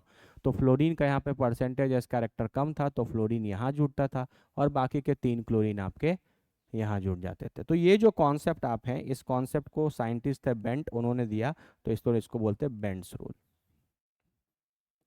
है ना। ये थोड़ा सा हम आपको रिवीजन बस करा रहे हैं कि ये चीज़ें आपने ऑलरेडी पढ़ ली थी, बस इसको थोड़ा और डिटेल में करेंगे और इनसे अच्छे अच्छे क्वेश्चंस करेंगे, है ना। ये वाला जो स्टेटमेंट मैंने लिखा है ना कि multiple bonds and lone pair prefer less percentage S character, है ना, क्योंकि मैंने आपको बताया था जिसके पास परसेंटेज एस कैरेक्टर ज़्यादा होता है वो भी अट्रैक्ट करने की कोशिश करता है, और जो ज़्यादा इलेक्ट्रोनेगेटिव होगा वो भी अट्रैक्ट करने की कोशिश करेगा, है ना। तो इसलिए जो ज़्यादा इलेक्ट्रोनेगेटिव एलिमेंट होते हैं वो ऐसे जगह जाकर जुटना चाहते हैं जहाँ पर परसेंटेज एस कैरेक्टर क्या हो, कम। जैसे यहाँ पे फ्लोरीन का यहाँ पे परसेंटेज एस कैरेक्टर कम है तो बोला जाएगा कि फ्लोरीन जो है वो अपना प्रॉपर्टी ज़्यादा अच्छे से शो कर पाएगा चीज़ों को अट्रैक्ट करने का, है ना, क्योंकि यहाँ पर इस वाले बॉन्ड में परसेंटेज एस कैरेक्टर क्या होता है, कम। तो ये सारी चीज़ें हमने ऑलरेडी डिस्कस की थी, एक बार इसको देख लो फिर कुछ क्वेश्चंस करते हैं, और है ना, ये कॉन्सेप्ट मैंने आपको पहले पढ़ाया है, ऐसा नहीं है, ठीक है।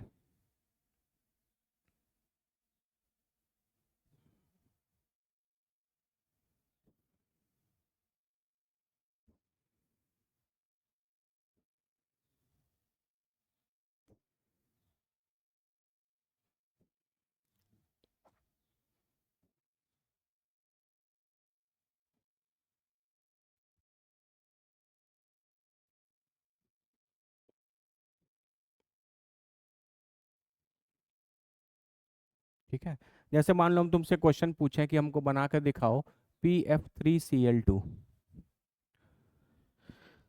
है ना, इसका स्ट्रक्चर बना कर दिखाओ, PF3Cl2 इसका स्ट्रक्चर बनाओ। तो सारी बातें तो जो यहाँ पर है वही रहेंगी, फॉस्फोरस ही बनेगा आपका सेंट्रल एटम, है ना। तो ये आपके इक्वेटोरियल बॉन्ड्स हो गए या आपके एक्सियल बॉन्ड्स हो गए, सारा चीज़ हमने डिस्कस किया है कि इक्वेटोरियल वाले छोटे होते हैं, है ना, ये सारी चीज़ें, क्योंकि आपको पता है percentage S character percentage S character is inversely proportional to bond length. तो जिसका परसेंटेज एस कैरेक्टर कम होगा उसका बॉन्ड लेंथ ज़्यादा होगा, है ना, और percentage S character bond angle से भी एसोसिएटेड है। ये सारी बातें हमने पहले पढ़ी हैं, प्लीज़ रिवाइज करिएगा, ठीक है। आओ, तो यहाँ पर अगर PF3Cl2 में का स्ट्रक्चर बनाना है तो या जाहिर सा बात है कि ये यहाँ पे बॉन्ड एंगल्स जो हैं वो 90 डिग्री है, यहाँ पे भी बॉन्ड एंगल्स जो है वो 90 डिग्री है ना। याद करो ये सारी बातें हमने डिराइव की थी cos theta is equal to S/S-1 से, है ना, या आप P/P-1 से भी बना सकते हो। ठीक है, ये सारी बातें हमने इसी चैप्टर में स्टार्टिंग में डिस्कस की थी जब हम लोग स्ट्रक्चर्स पढ़ रहे थे तब। ठीक है, चल तो बहुत ईजी है। थीटा 90 डिग्री है बाबू, थीटा 90 डिग्री है तो क्या हो गया था, चमकाओ जल्दी। यहाँ पे थीटा, यहाँ यानी कि यहाँ का परसेंटेज एस कैरेक्टर क्या है, कम। बॉन्ड एंगल कम तो परसेंटेज एस कैरेक्टर कम। तो यानी फ्लोरीन जो है वो यही प्रेफर करेगा। तो फ्लोर दो ही पोजीशन थे तो दो फ्लोरीन लग गया। अब आपके पास एक फ्लोरीन बचा और तो कोई बॉन्ड बचा नहीं, तो मजबूरन फ्लोरीन यहाँ आ जाएगा, है ना। फ्लोरीन ये जगह आना नहीं चाहता, लेकिन ये फ्लोरीन वैसे जगह जाना चाहता है जहाँ परसेंटेज एस कैरेक्टर क्या होगा, कम होगा। लेकिन वैसे तो दो ही पोजीशंस थे और फ्लोरीन तीन था, तो पहले दोनों फ्लोरीन यहाँ आ जाएंगे, फिर जो फ्लोरीन बचेगा वो यहाँ चला जाएगा। तो this is the correct structure of PF3Cl2। कुछ बच्चे क्या करते हैं, अच्छा सर तीन फ्लोरीन जोड़ रहे थे तो तीनों फ्लोरीन को यहाँ जोड़ देंगे और क्लोरीन को यहाँ यहाँ जोड़ देंगे, है ना। बोलेंगे सर ये भी तो PCl2F3 है ना। लेकिन ये बात सही नहीं है बाबू, आपको कॉन्सेप्ट्स जो स्ट्रक्चर्स बनाने हैं वो अपने कॉन्सेप्ट्स के हिसाब से बनाने हैं। ठीक है, एक जैसे क्वेश्चन आ जाएगा, ठीक है, इस टाइप के स्ट्रक्चर रिलेटेड तो सवाल आते ही। अब क्वेश्चन इस तरीके का आएगा, compare CH bond length in CHF3 and CH4, ऐसा पूछे। आपको CH बॉन्ड लेंथ जो है वो कंपेयर करना है CHF3 और CH4 के मॉलिक्यूल में। एग्जैक्टली यही क्वेश्चन है, नहीं वो CHCl3 है,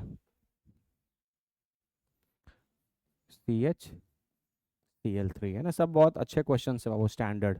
तो आपको CH बॉन्ड लेंथ कंपेयर करना है CHF3 में और CHCl3 में।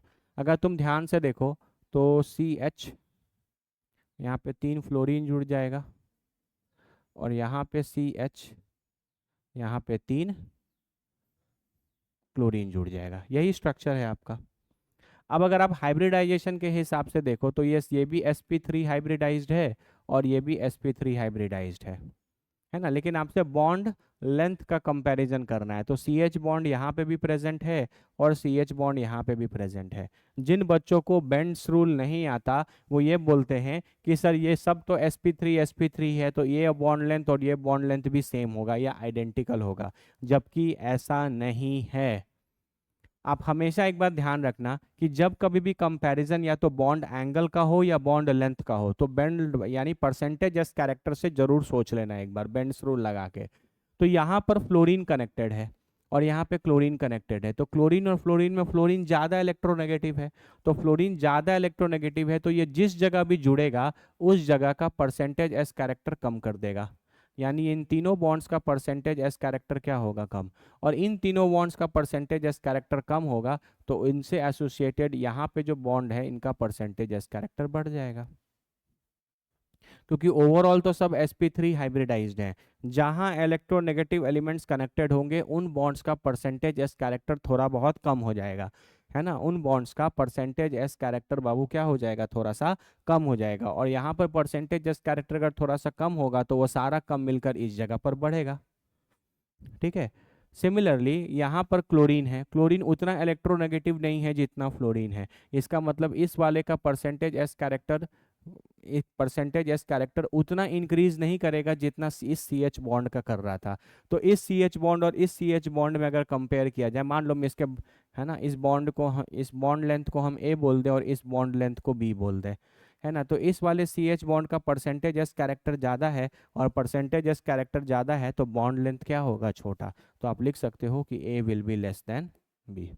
इतने कॉन्सेप्चुअल क्वेश्चंस पूछे जाते हैं। अगर आप ध्यान से नहीं पढ़ेंगे तो आपका आंसर गलत आएगा पेपर में, है ना। जनरली जो बच्चे डिटेल में इतना नहीं पढ़ते ना केमिकल बॉन्डिंग, उनको लगता है सर ये तो सब सेम ही है ना, ये स्ट्रक्चर सेम है, ये स्ट्रक्चर है, सेंट्रल एटम का हाइब्रिडाइजेशन भी सेम है, ये भी sp3 है वो भी sp3 है ना। लेकिन ऐसा होता नहीं है। ये सारा कॉन्सेप्ट जो है वो मल्टीपल बॉन्ड और मोर इलेक्ट्रोनेगेटिव एलिमेंट का है। जहाँ पर भी मल्टीपल बॉन्ड बनेगा या इलेक्ट्रोनेगेटिव एलिमेंट जैसे फ्लोरीन वगैरह कनेक्टेड रहेंगे, वहाँ पर परसेंटेज एस कैरेक्टर कम होगा। और जहाँ पर परसेंटेज एस कैरेक्टर होगा कम होगा तो उनसे एसोसिएटेड जो दूसरा बॉन्ड बचेगा वहाँ परसेंटेज एस कैरेक्टर बढ़ जाएगा। और परसेंटेज एस कैरेक्टर बढ़ जाने के कारण बॉन्ड एंगल बढ़ता है और बॉन्ड लेंथ कम होता है। बस ये बेसिक सा फंडा याद रखना है, ठीक है। आओ ये क्वेश्चन ट्राई करो। ये कॉन्सेप्ट मैंने आपको पहले पढ़ाया हुआ है, बस आज कुछ क्वेश्चंस करा रहे हैं आपको। Compare bond angle HCH HCF FCF इन CH2F2,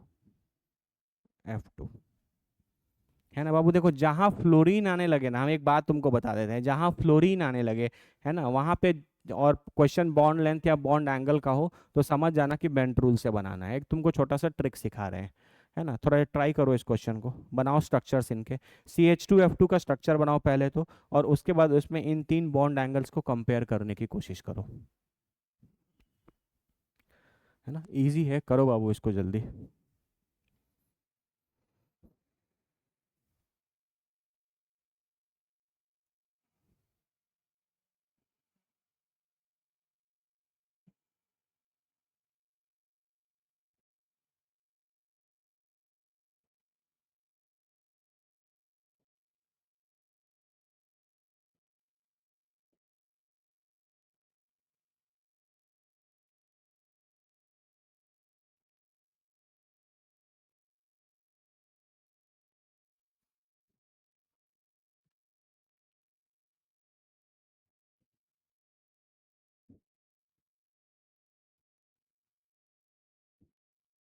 कैसे करोगे? CH2F2, अरे सिंपल है, यहाँ कार्बन है, यहाँ हाइड्रोजन, यहाँ हाइड्रोजन, यहाँ फ्लोरीन, यहाँ फ्लोरीन, यही ना है। तो आपको बॉन्ड एंगल कंपेयर करना है HCH का, ये वाला बॉन्ड एंगल, इसको कुछ अल्फा बोल देते हैं। HCF का, ये इसको कुछ बीटा बोल देते हैं। और FCF का, इसको कुछ गामा बोल देते हैं। तो यानी आपको कंपैरिजन करना है अल्फा बीटा और गामा में, ठीक है। तो हमेशा बाबू एक बात याद रखना, है ना, पहले तो तुम इसका हाइब्रिडाइजेशन देखो। ये हाइब्रिडाइजेशन जो है वो sp3 है, और sp3 बोलता है कि परसेंटेज एस कैरेक्टर जो है वो 33.33% होना चाहिए। ये आइडियल परसेंटेज एस कैरेक्टर है, बस हाइब्रिडाइजेशन को देखते हुए, ठीक है। लेकिन अब साइड एटम को देखा जाए, तो साइड एटम यहाँ यहाँ पर क्या है, फ्लोरीन है। तो अगर फ्लोरीन कम हो, फ्लोरीन जुड़ जाएगा, तो इस वाले बॉन्ड का जो परसेंटेज एस कैरेक्टर है वो 33.3% से थोड़ा सा कम हो जाएगा। ये भी लेस देन 33.3% होगा। तो अगर ये 33.33% से कम होगा, तो बाकी ये जो CH वाले बॉन्ड्स हैं, इनका percentage S character greater than 33.3% होगा। तुम ऐसा समझ लो ना, ऐसा समझ लो कि ओवरऑल टोटल चीजें कांस्टेंट है, तो कहीं पर डिक्रीज कर रहा है तो कहीं पर इंक्रीज करेगा। तो जिन बॉन्ड्स पे फ्लोरीन अटैच्ड हैं, वहां पर परसेंटेज एस कैरेक्टर 33.3% से थोड़ा सा कम हो जाएगा। और जहां पर फ्लोरीन अटैच्ड नहीं है, वहां पर उसके इक्वलेंटली 33.3% से परसेंटेज एस कैरेक्टर क्या होगा, बढ़ जाएगा। तो अब आपको कंपैरिजन बॉन्ड एंगल का है, तो percentage S character is directly proportional to bond angle. तो यहाँ पर परसेंटेज एस कैरेक्टर देखो, इस वाला जो अल्फा एंगल है इसमें CH है, तो दोनों जगह CH बॉन्ड के परसेंटेज एस कैरेक्टर 33.3% से ज़्यादा होंगे। तो अगर ज़्यादा होंगे तो यानी अल्फा सबसे बड़ा होगा। उसके बाद बीटा और गामा, गामा में तो दोनों, गामा तो दोनों CF के बीच में है। इस बॉन्ड का भी परसेंटेज एस कैरेक्टर कम हुआ है, और इस बॉन्ड का भी परसेंटेज एस कैरेक्टर कम हुआ है, तो गामा तो सबसे छोटा हो जाएगा। और बीटा में एक CF है और एक CH है, तो एक में बढ़ा है एक में कम हुआ। तो इसका जो करेक्ट आंसर आएगा वो अल्फा बीटा और गामा आएगा, है ना। मतलब आप लिख सकते हो कि H सबसे बड़ा होगा, फिर HCF होगा, और सबसे छोटा होगा FCF होगा, ठीक है बाबू। देखो कभी भी किसी मॉलिक्यूल में फ्लोरीन दिख जाए ना, और क्वेश्चन बॉन्ड लेंथ या बॉन्ड एंगल का हो, तो समझ जाना कि बेंड्स रूल लगाना है। बेंड रूल बहुत सिंपल सा चीज बोलता है, जहां पर इलेक्ट्रोनेगेटिव एलिमेंट्स कनेक्टेड होंगे वहां का परसेंटेज एस कैरेक्टर कम होगा, दैट्स इट। थोड़ा कंपेयर करो, कंपेयर एक मॉलिक्यूल ले लो SF4, और एक मॉलिक्यूल ले लो SOF4, ठीक है। तो SF4 कैसा दिखेगा आपको? SF4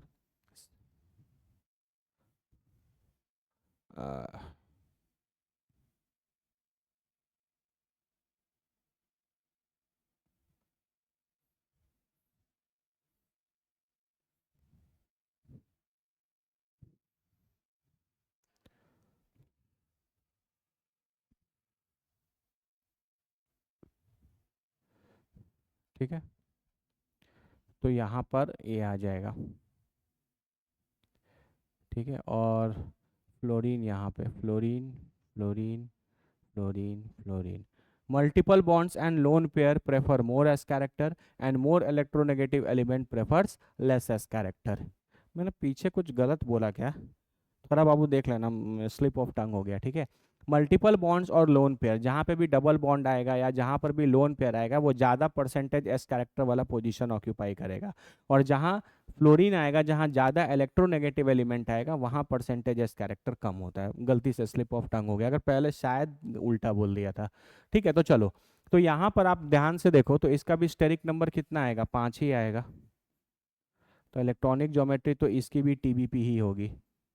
तो ये एक्सियल है, ये इक्विटोरियल है, यहाँ बॉन्ड एंगल कम होता है, यहाँ परसेंटेज एस कैरेक्टर क्या है? कम। इसीलिए यहाँ फ्लोरीन अटैच्ड है। अब फ्लोरीन मजबूरन 4 थे तो बाकी 2 को यहीं आना पड़ा। और सल्फर के पास टोटल कितने वैलेंस इलेक्ट्रॉन होते हैं? 6। 6 में से 4 इनके साथ जुड़ गए तो 2 बचा। लोन पेयर वहीं जाकर जुटेगा जहाँ परसेंटेज एस कैरेक्टर ज़्यादा होगा, और परसेंटेज एस कैरेक्टर जहाँ ज़्यादा होगा यहीं पर ज़्यादा होगा, क्योंकि यहाँ एंगल्स 120 डिग्री है। ठीक है, तो इस वाले बॉन्ड एंगल को अगर हम अल्फा बोल दें, और सिमिलरली अगर आप SOF4 की बात करो, ठीक है, तो मेरे हिसाब से ऐसा ही स्ट्रक्चर बनेगा। बस फर्क इतना है, यहाँ पे एक मल्टीपल बॉन्ड आ जाएगा, है ना, और इस एंगल को हम कुछ बीटा बोल दें। तो आपको बताना है compare alpha and beta. Alpha और बीटा को कंपेयर करो, अल्फा और बीटा को कंपेयर करना है। ठीक है,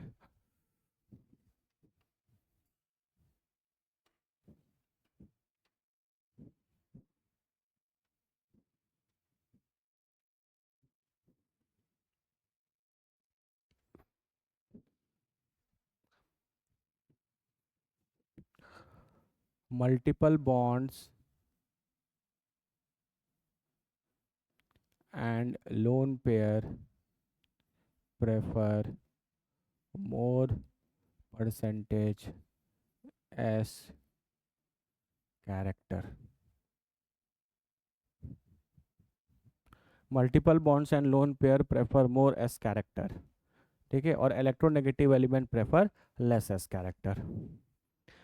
ठीक है, इसका मतलब अब वो देखो यहाँ लोन पेयर है, अब लोन पेयर और मल्टी, यहाँ लोन पेयर है और यहाँ मल्टीपल बॉन्ड है, बस ये डिफरेंस है।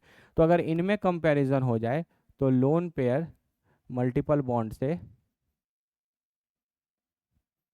ज़्यादा परसेंटेज एस कैरेक्टर रखेगा, है ना। परसेंटेज एस कैरेक्टर देखो, जनरली ये दोनों ज़्यादा परसेंटेज एस कैरेक्टर प्रेफर करते हैं, इसलिए दोनों ए वाले पोजीशंस पर लगे हैं। लेकिन इनमें भी कंपैरिजन हो जाए तो लोन पेयर स्लाइटली थोड़ा सा ज़्यादा परसेंटेज एस कैरेक्टर रखेगा। तो आपको पता है बाबू कि यहाँ पर अगर परसेंटेज एस कैरेक्टर बढ़ गया तो इन बॉन्ड्स से एसोसिएटेड परसेंटेज एस कैरेक्टर कम होगा।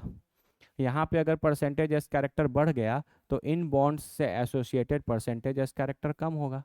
अब इन दोनों में भी ये वाला ज्यादा परसेंटेज एस कैरेक्टर रखेगा तो इन बॉन्ड्स का परसेंटेज एस कैरेक्टर ज्यादा कम होगा एज कंपेयर टू ये वहां पर। ये जो यहाँ पे जो बॉन्ड बन रहा है सल्फर FF, यहाँ पे जो बॉन्ड्स हैं, इन बॉन्ड्स का परसेंटेज एस कैरेक्टर ज्यादा डिक्रीज करेगा एज कंपेयर टू यहाँ के SF बॉन्ड से, क्योंकि लोन पेयर और मल्टीपल बॉन्ड में भी इसका परसेंटेज एस कैरेक्टर थोड़ा सा ज्यादा होता है ना। तो यहाँ पर परसेंटेज एस कैरेक्टर कम हो गया, और आपको पता है percentage S character is directly proportional to bond angle, है ना। इसका मतलब आप बोल सकते हो कि beta will be greater than alpha. यहाँ का इस इन बॉन्ड्स का परसेंटेज एज कैरेक्टर कंपेरेटिवली थोड़ा सा ज़्यादा होगा एज कम्पेयर टू यहाँ, क्योंकि लोन पेयर और मल्टीपल बॉन्ड में लोन पेयर का परसेंटेज एज कैरेक्टर ज़्यादा होता है। तो इन दोनों में इसका ज़्यादा हुआ तो ये ज़्यादा होगा, तो ये थोड़ा सा ज़्यादा कम हो जाएगा। ये उससे थोड़ा कम है तो कंपेरेटिवली इससे थोड़ा सा यहाँ पर परसेंटेज एज कैरेक्टर ज़्यादा रहेगा, और percentage S character is directly proportional to bond angle. तो आप बोल सकते हो कि इसका करेक्ट आंसर आएगा बीटा ग्रेटर देन अल्फा। है ना बाबू, अच्छे से देख लो। थोड़ा सा मेरे से मिस्टेक हो गया बाबू, हम शायद गलती से मल्टीपल बॉन्ड और इलेक्ट्रोनेगेटिव एलिमेंट को का दोनों को हम बोल दिए कि दोनों लेस एस कैरेक्टर प्रेफर करते हैं। ठीक है ना, वो स्लिप ऑफ टंग हो गया था, माय मिस्टेक। है ना, बाकी ये कॉन्सेप्ट, ये सारी चीज़ें हमने की हुई हैं, आपके कॉपी में नोट्स में सारी चीज़ें अच्छे से लिखी गई हैं। ठीक है, बोलते बोलते बाबू कभी कभी ऐसा हो जाता है, मेरे साथ थोड़ा ये प्रॉब्लम है, मैं फ्लो फ्लो में बोल देता हूँ।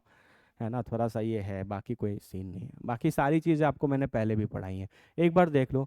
तो जब कभी भी किसी मॉलिक्यूल कंपाउंड में वो फ्लोरीन वगैरह लगा हो ना, या लोन पेयर हो या मल्टीपल बॉन्ड हो, ऐसा कुछ बॉन्ड एंगल बॉन्ड लेंथ का कंपैरिजन हो, तो क्वेश्चन को थोड़ा समझ के संभल के बनाना, हो सकता है वो बेंट रूल का क्वेश्चन हो, एक बार अच्छे से देख लो।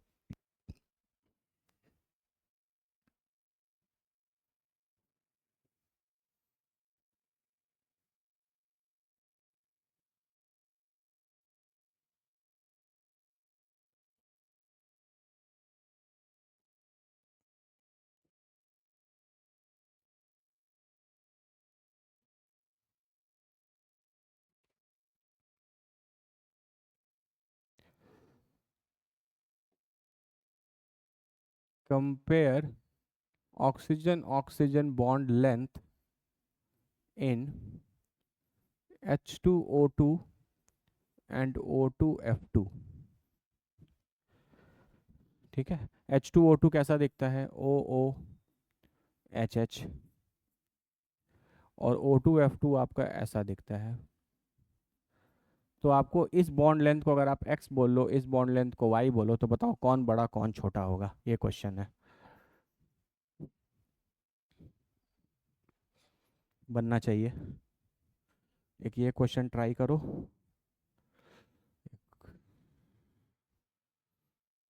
और अच्छे अच्छे क्वेश्चंस हैं, रुको देखते हैं, बुक का पीडीएफ है मेरे पास। हम्म।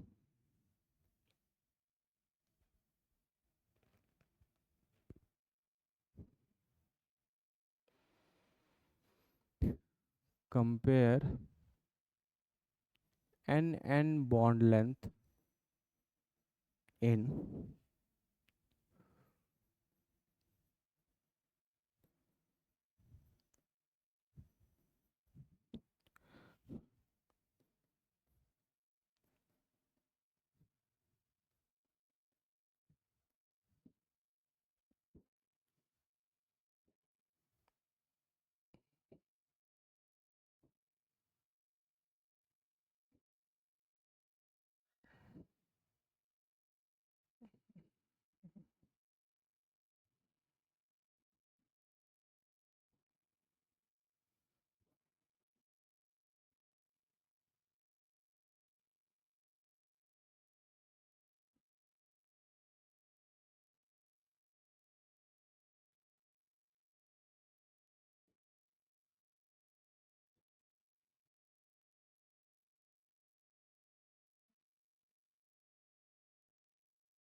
बनाओ, इन दोनों को बनाओ।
बताओ क्या आएगा। सिंपल है बाबू, देखो यहाँ फ्लोरीन है तो इस बॉन्ड का परसेंटेज एस कैरेक्टर कम होगा, तो इस वाले बॉन्ड का परसेंटेज एस कैरेक्टर ज़्यादा हो जाएगा। यहाँ पे तो कुछ इस तरीके की बात है नहीं, तो परसेंटेज एस कैरेक्टर और बॉन्ड लेंथ इन्वर्सली प्रोपोर्शनल होता है। That means X will be greater than Y, X Y से बड़ा होगा। जहाँ फ्लोरीन जुटा होगा उन बॉन्ड्स का परसेंटेज एस कैरेक्टर कम हो जाएगा, क्योंकि more electronegative element prefers less S character, और यहाँ का कम होगा तो जो इस ऑक्सीजन से एसोसिएटेड जो दूसरे बॉन्ड्स होंगे वहाँ बढ़ जाएगा।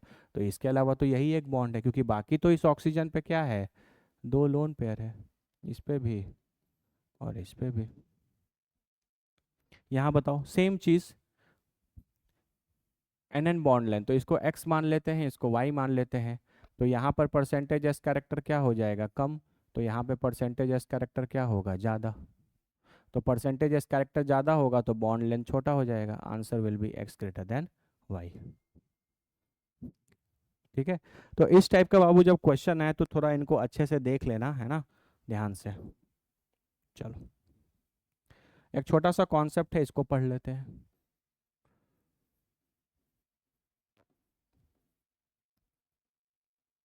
ड्रैगोज रूल या फिर ड्रैगोज मॉलिक्यूल।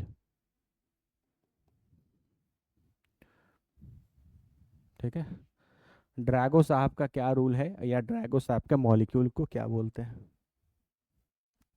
ठीक है, इसका स्टेटमेंट है ना, एक पर्टिकुलर एक स्टेटमेंट है ना, जो एक मॉलिक्यूल में एक पर्टिकुलर टाइप के मॉलिक्यूल में ऑब्जर्व होता है, बस आपको उस चीज़ को ध्यान में रखना है।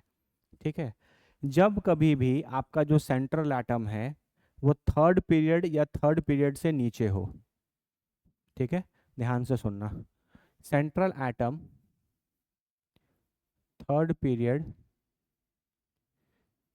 या उसके बिलो हो, बिलो का मतलब फोर्थ का हो, फिफ्थ का हो, सिक्स्थ का हो, एटसेट्रा। ठीक है, जब कभी भी सेंट्रल एटम आपके थर्ड पीरियड या थर्ड पीरियड से नीचे का हो, जो साइड एटम कनेक्टेड हो उसकी इलेक्ट्रोनेगेटिविटी की वैल्यू लेस देन 2.5 होनी चाहिए, लेस देन या इक्वल टू 2.5 होनी चाहिए। ठीक है, और तब अगर ये दोनों कंडीशन सेटिस्फाइड हैं, तब अगर आपके सेंट्रल एटम पर कोई लोन पेयर रहता है ना, ठीक है, सेंट्रल एटम में जो लोन पेयर रहता है वो आपका प्योर प्योर एस ऑर्बिटल में प्रेजेंट रहेगा। ठीक है, हम एग्जाम्पल से बता देंगे, प्योर एस ऑर्बिटल में प्रेजेंट रहेगा, और जो बॉन्ड्स भी बनाएगा है ना वो प्योर पी ऑर्बिटल से बनेगा, प्योर पी ऑर्बिटल से बनेगा। कहने का मतलब कि ड्रैगोज मॉलिक्यूल में नो हाइब्रिडाइजेशन। आपने हाइब्रिडाइजेशन का कॉन्सेप्ट पढ़ा है और लगभग हर मॉलिक्यूल में आप हाइब्रिडाइजेशन देखते हैं, लेकिन ड्रैगोज मॉलिक्यूल में कोई हाइब्रिडाइजेशन नहीं होता। ठीक है, देखो हम एक एग्जांपल से समझाते हैं। जैसे आपके पास एक मॉलिक्यूल है PH3, है ना, PH3 में कि पहला लाइन पढ़ो, सेंट्रल एटम थर्ड पीरियड, तो ये आपका थर्ड पीरियड का है। साइड एटम की इलेक्ट्रोनेगेटिविटी 2.5 या उससे कम होनी चाहिए। ठीक है, तो आपके पास P है, एक लोन पेयर है, यहाँ H है, यहाँ H है और यहाँ H है। हाइड्रोजन की इलेक्ट्रोनेगेटिविटी 2.1 होती है, मैंने आपको पीरियोडिक टेबल में भी वैल्यूज याद कराया है। ठीक है, तो सेंट्रल एटम थर्ड पीरियड का है, साइड के एटम की इलेक्ट्रोनेगेटिविटी 2.5 से कम है। उस केस में ये जो लोन पेयर आपको यहाँ पर दिख रहा है, आप जनरली क्या मानते हैं? आप जनरली बोलते हैं कि अगर हम बात करें स्टेरिक नंबर की तो 3 सिग्मा बॉन्ड और एक लोन पेयर तो 4 हो गया।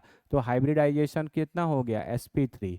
तो जब आप इस तरीके की बात बोलते हो तो आप बोलते हो कि ये लोन पेयर जो है वो sp3 हाइब्रिडाइज्ड ऑर्बिटल में है ना। मैंने आपको बताया था कि जब कभी भी एनर्जी का डिफरेंस कम होता है तो वो पहले मिक्स करते हैं, मिक्स करके नए हाइब्रिड ऑर्बिटल बनाते हैं और तब ओवरलैपिंग करते हैं। ये सारी कहानी हमने ऑलरेडी हाइब्रिडाइजेशन के कॉन्सेप्ट में डिस्कस की है। ड्रैगोज मॉलिक्यूल ऐसे मॉलिक्यूल होते हैं जिनमें हाइब्रिडाइजेशन का कॉन्सेप्ट नहीं लगता, जहां ऑर्बिटल्स जो हैं वो हाइब्रिडाइजेशन में नहीं जाते। उसका एक सर्टेन कंडीशन है और वो कंडीशन मैंने यहाँ लिख दिया है। ठीक है, इसका मतलब यहाँ पे सेंट्रल एटम थर्ड पीरियड का है, साइड एटम की इलेक्ट्रोनेगेटिविटी 2.5 से कम है। तो ये जो लोन पेयर आपको दिख रहा है ये प्योर s ऑर्बिटल में प्रेजेंट है। मतलब आप बोल सकते हो कि इसका परसेंटेज s कैरेक्टर 100% है, क्योंकि यहाँ पर प्योर s है। और ये जो 3 बॉन्ड आपने यहाँ पर बना रहे हैं, ये जो बॉन्ड्स यहाँ पर बने हैं, है ना, ये जो बॉन्ड्स यहाँ पर बने हैं वो pure p orbital, pure p orbital और हाइड्रोजन के s ऑर्बिटल के ओवरलैपिंग से बना है। थोड़ा बाबू एक बार इसको समझ लेना ना, थोड़ा समझने में वो होता है, एक्सेप्ट नहीं करता दिमाग, बाकी है बहुत इजी चीज। प्योर p ऑर्बिटल से बना है, इसीलिए pH3 का इस तरीके का स्ट्रक्चर नहीं होता। हम आपको बात दिखाते हैं, देखो। फॉस्फोरस को अगर बात करोगे तो फॉस्फोरस के लास्ट में क्या लिखोगे? 3s2 3p3 लिखोगे, है ना। तो 3s2 3p3 ये हो गया आपका 3s2 और ये हो गया आपका 3p3। तो ये जो 3s वाला जो इलेक्ट्रॉन है ये वो इलेक्ट्रॉन है, ये 3s वाला इलेक्ट्रॉन है। इलेक्ट्रॉन किस में है? s सब शेल में है। अब आप जनरली क्या करते हैं, आप पहले मिक्स कर देते हैं ना, हाइब्रिडाइज कर देते हैं चीज़ों को, बोलते हैं ऑर्बिटल मिक्स करेंगे और मिक्स करके क्या करेंगे, नए ऑर्बिटल्स बनाएंगे, है ना। तो लेकिन इस बार ऐसा नहीं होगा, ड्रैगो मॉलिक्यूल के केस में हाइब्रिडाइजेशन नहीं होता। तो यहाँ पर हम लोग क्या करेंगे, जो ये लोन पेयर है 3s वाला ही है, तो हम बोलेंगे ये लोन पेयर जो है वो प्योर s ऑर्बिटल में प्रेजेंट है। अब इसको आप px बोल सकते हो, इसको आप py बोल सकते हो, इसको आप pz बोल सकते हो। आप हाइड्रोजन को लिखोगे तो वो आपका क्या होगा, 1s1, 1s1 होगा तो ऐसा होगा। मान लेते हैं ये एक इलेक्ट्रॉन हो गया हाइड्रोजन का। तो जो बॉन्ड बनेगा तो उसमें शेयरिंग होता है, तो शेयरिंग करके आपका कुछ बनेगा इस तरीके का। इसमें वाइट वाले जो इलेक्ट्रॉन्स हैं वो फॉस्फोरस के हो गए और ये जो ग्रीन वाले इलेक्ट्रॉन्स हैं वो हाइड्रोजन के हो गए।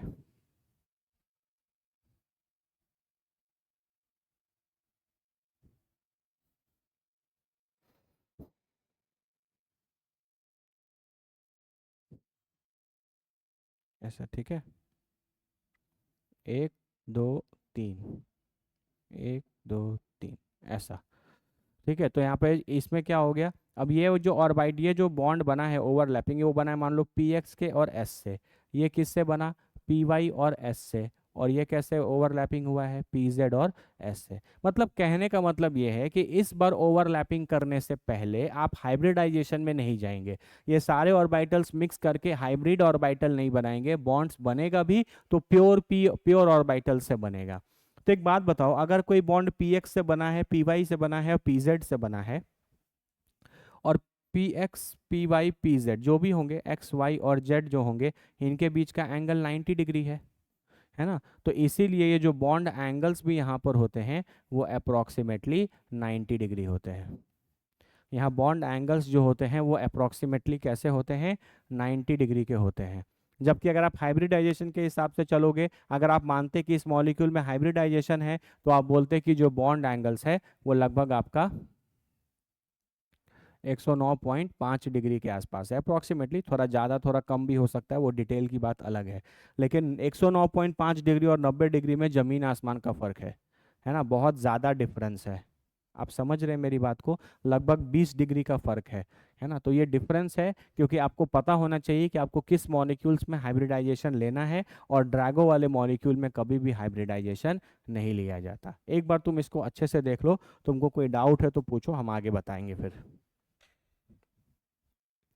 अब देखो, हर वो एटम, हर वो मॉलिक्यूल जिसमें सेंट्रल एटम थर्ड पीरियड का हो, है ना, और साइड एटम की इलेक्ट्रोनेगेटिविटी 2.5 से कम हो, ठीक है, तो वो जो मॉलिक्यूल है, वो मॉलिक्यूल ड्रैगो मॉलिक्यूल कहा जाता है। आप बोलोगे कि PH3 is a Drago molecule.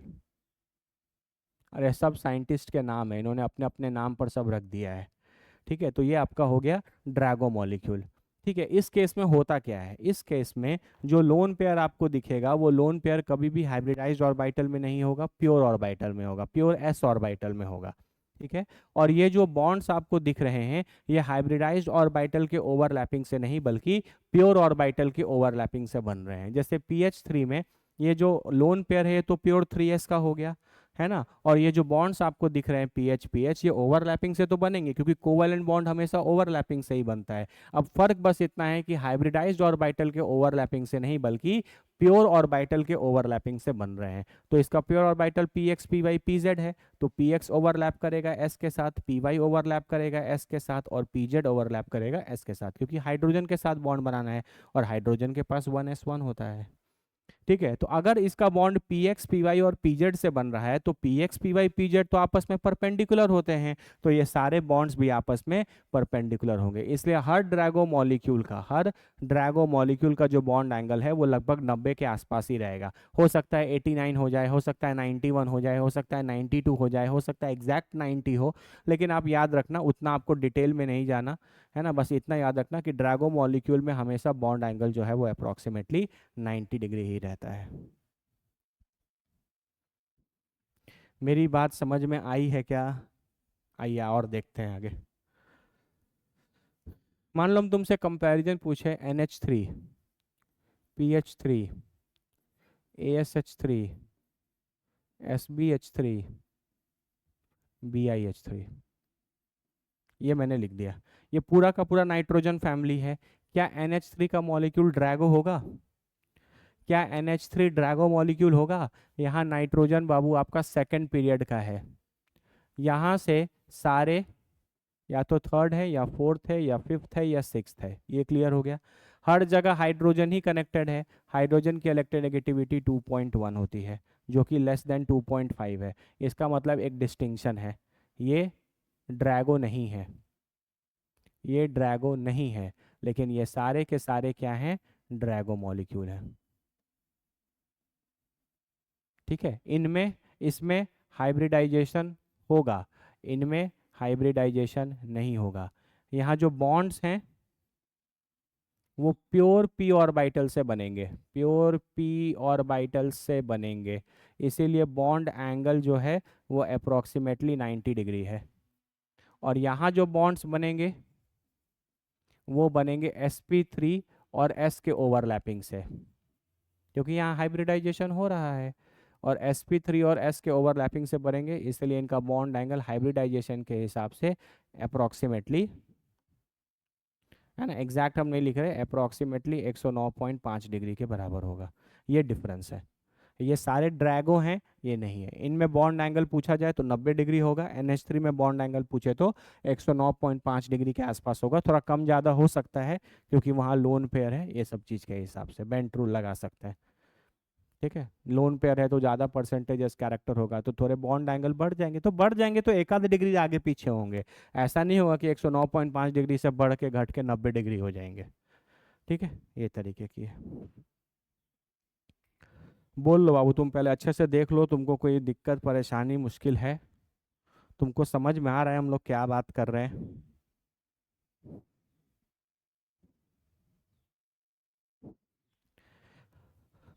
जैसे आपके पास वाटर है, H2O, फिर H2S, फिर H2Se, और H2T,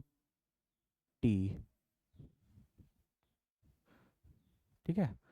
ऑक्सीजन सल्फर ओ स्टाइल से TPO, है ना, मान लो यही ले लेते हैं।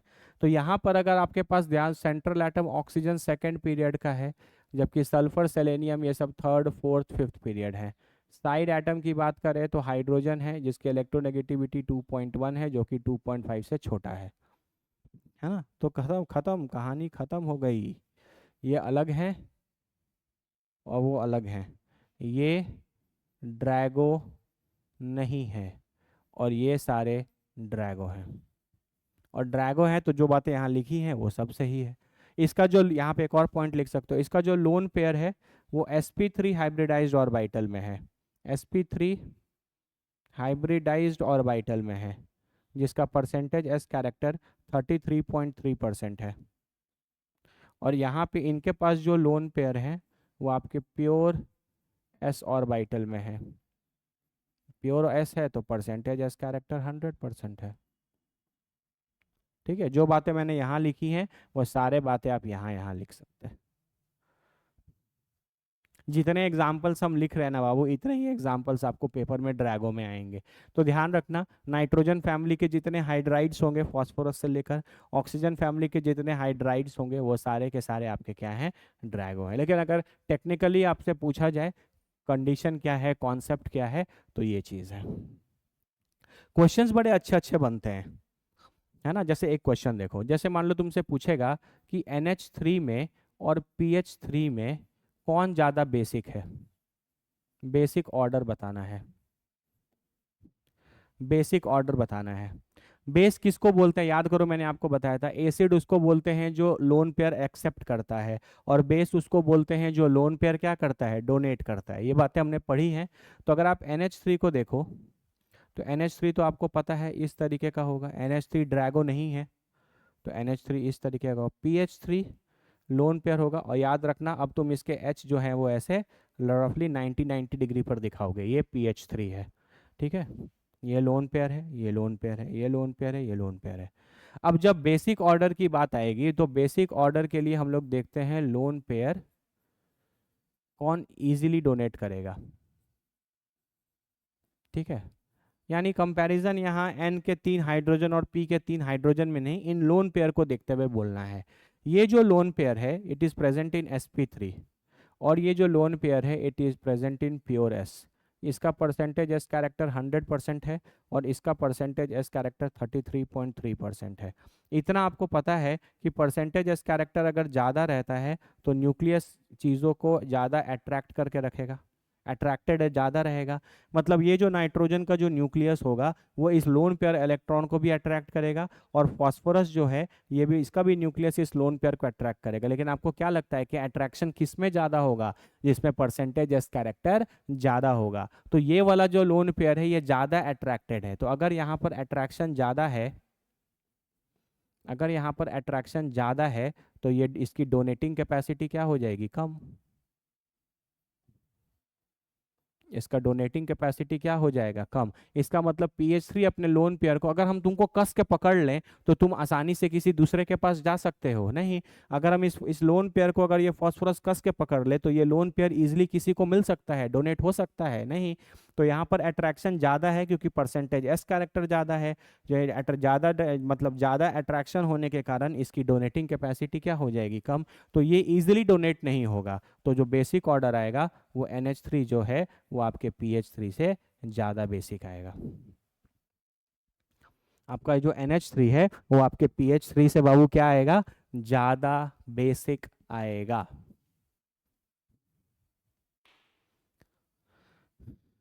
है ना, NH3 जो PH3 में NH3 ज़्यादा बेसिक है। बहुत फंडामेंटल कॉन्सेप्ट है, बहुत सुंदर कॉन्सेप्ट है।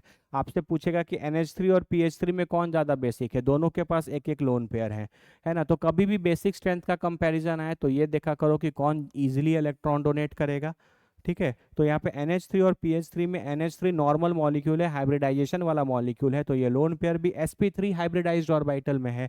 और ये sp3 बाबू हाइब्रिडाइज्ड ऑर्बिटल में है तो आप आराम से बोल सकते हो यहाँ परसेंटेज एस कैरेक्टर 33.3% है। लेकिन PH3 तो ड्रैगो मॉलिक्यूल निकला, और ड्रैगो मॉलिक्यूल का लोन पेयर प्योर एस में रहता है। प्योर एस का मतलब यहाँ परसेंटेज एस कैरेक्टर 100% है, वहाँ पर कोई भी पी का मिक्सिंग नहीं है, नो मिक्सिंग ऑफ पी, तो प्योर एस है।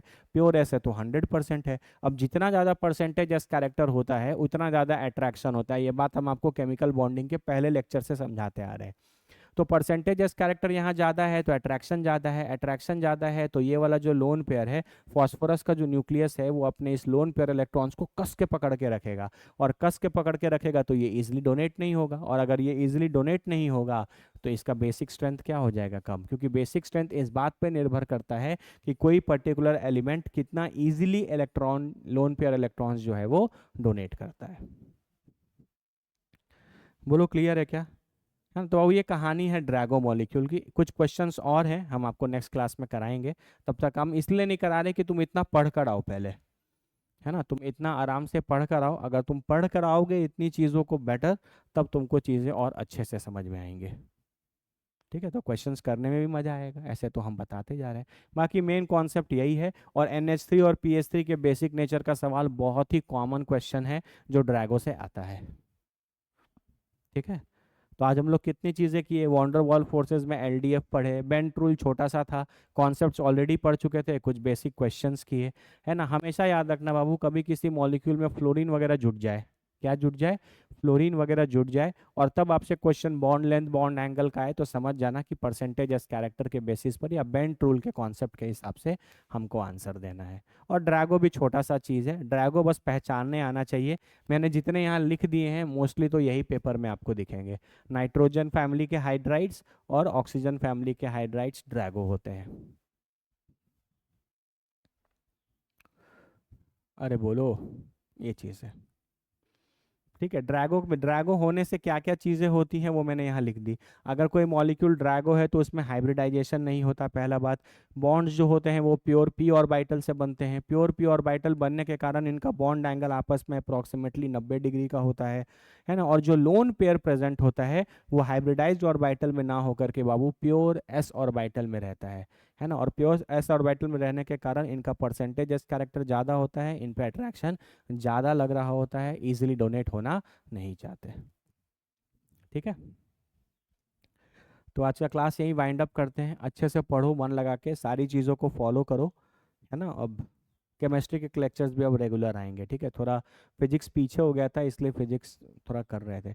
बेसिकली बात ये है ना बाबू कि हम अकेले हैं पढ़ाने वाले, और इतने सारे ऑफलाइन बैचेस चल रहे होते हैं कि उसमें कभी कभी समय नहीं मिल पाता है ना, इसलिए। लेकिन हमको जब समय मिलता है हम एक लेक्चर ज़रूर बनाकर अपलोड कर देते हैं। ठीक है, इसीलिए थोड़ा ऊपर नीचे हो सकता है, लेकिन मेरे लेक्चर्स को रेगुलरली फॉलो करो। तुमको हर वो कंटेंट मिल रहा है जो किसी भी टॉप इंस्टीट्यूट के टॉप बैचेस को मिलता है। तुम चाहो तो कभी भी किसी भी दिन भी कंपेयर कर लेना कि अच्छे इंस्टीट्यूट के टॉप बैचेस में जो कंटेंट मिल रहा है, जो पढ़ाई हो रही है, उसी टाइप की पढ़ाई आपको यहाँ पर भी मिल रही है। इसलिए, और फ्रीली अवेलेबल है, आराम से पढ़ो, कोई चार्जेस नहीं है। यूट्यूब पे तो चीज़ें फ्री ही जाएंगी। ठीक है, तो आप आराम से पढ़ो अच्छे से, जो भी कॉन्सेप्ट्स पढ़ाया जा रहा है, सिखाया जा रहा है, इनको सीखते चलो। ठीक है, मिलते हैं फिर नेक्स्ट क्लास में। Thank you.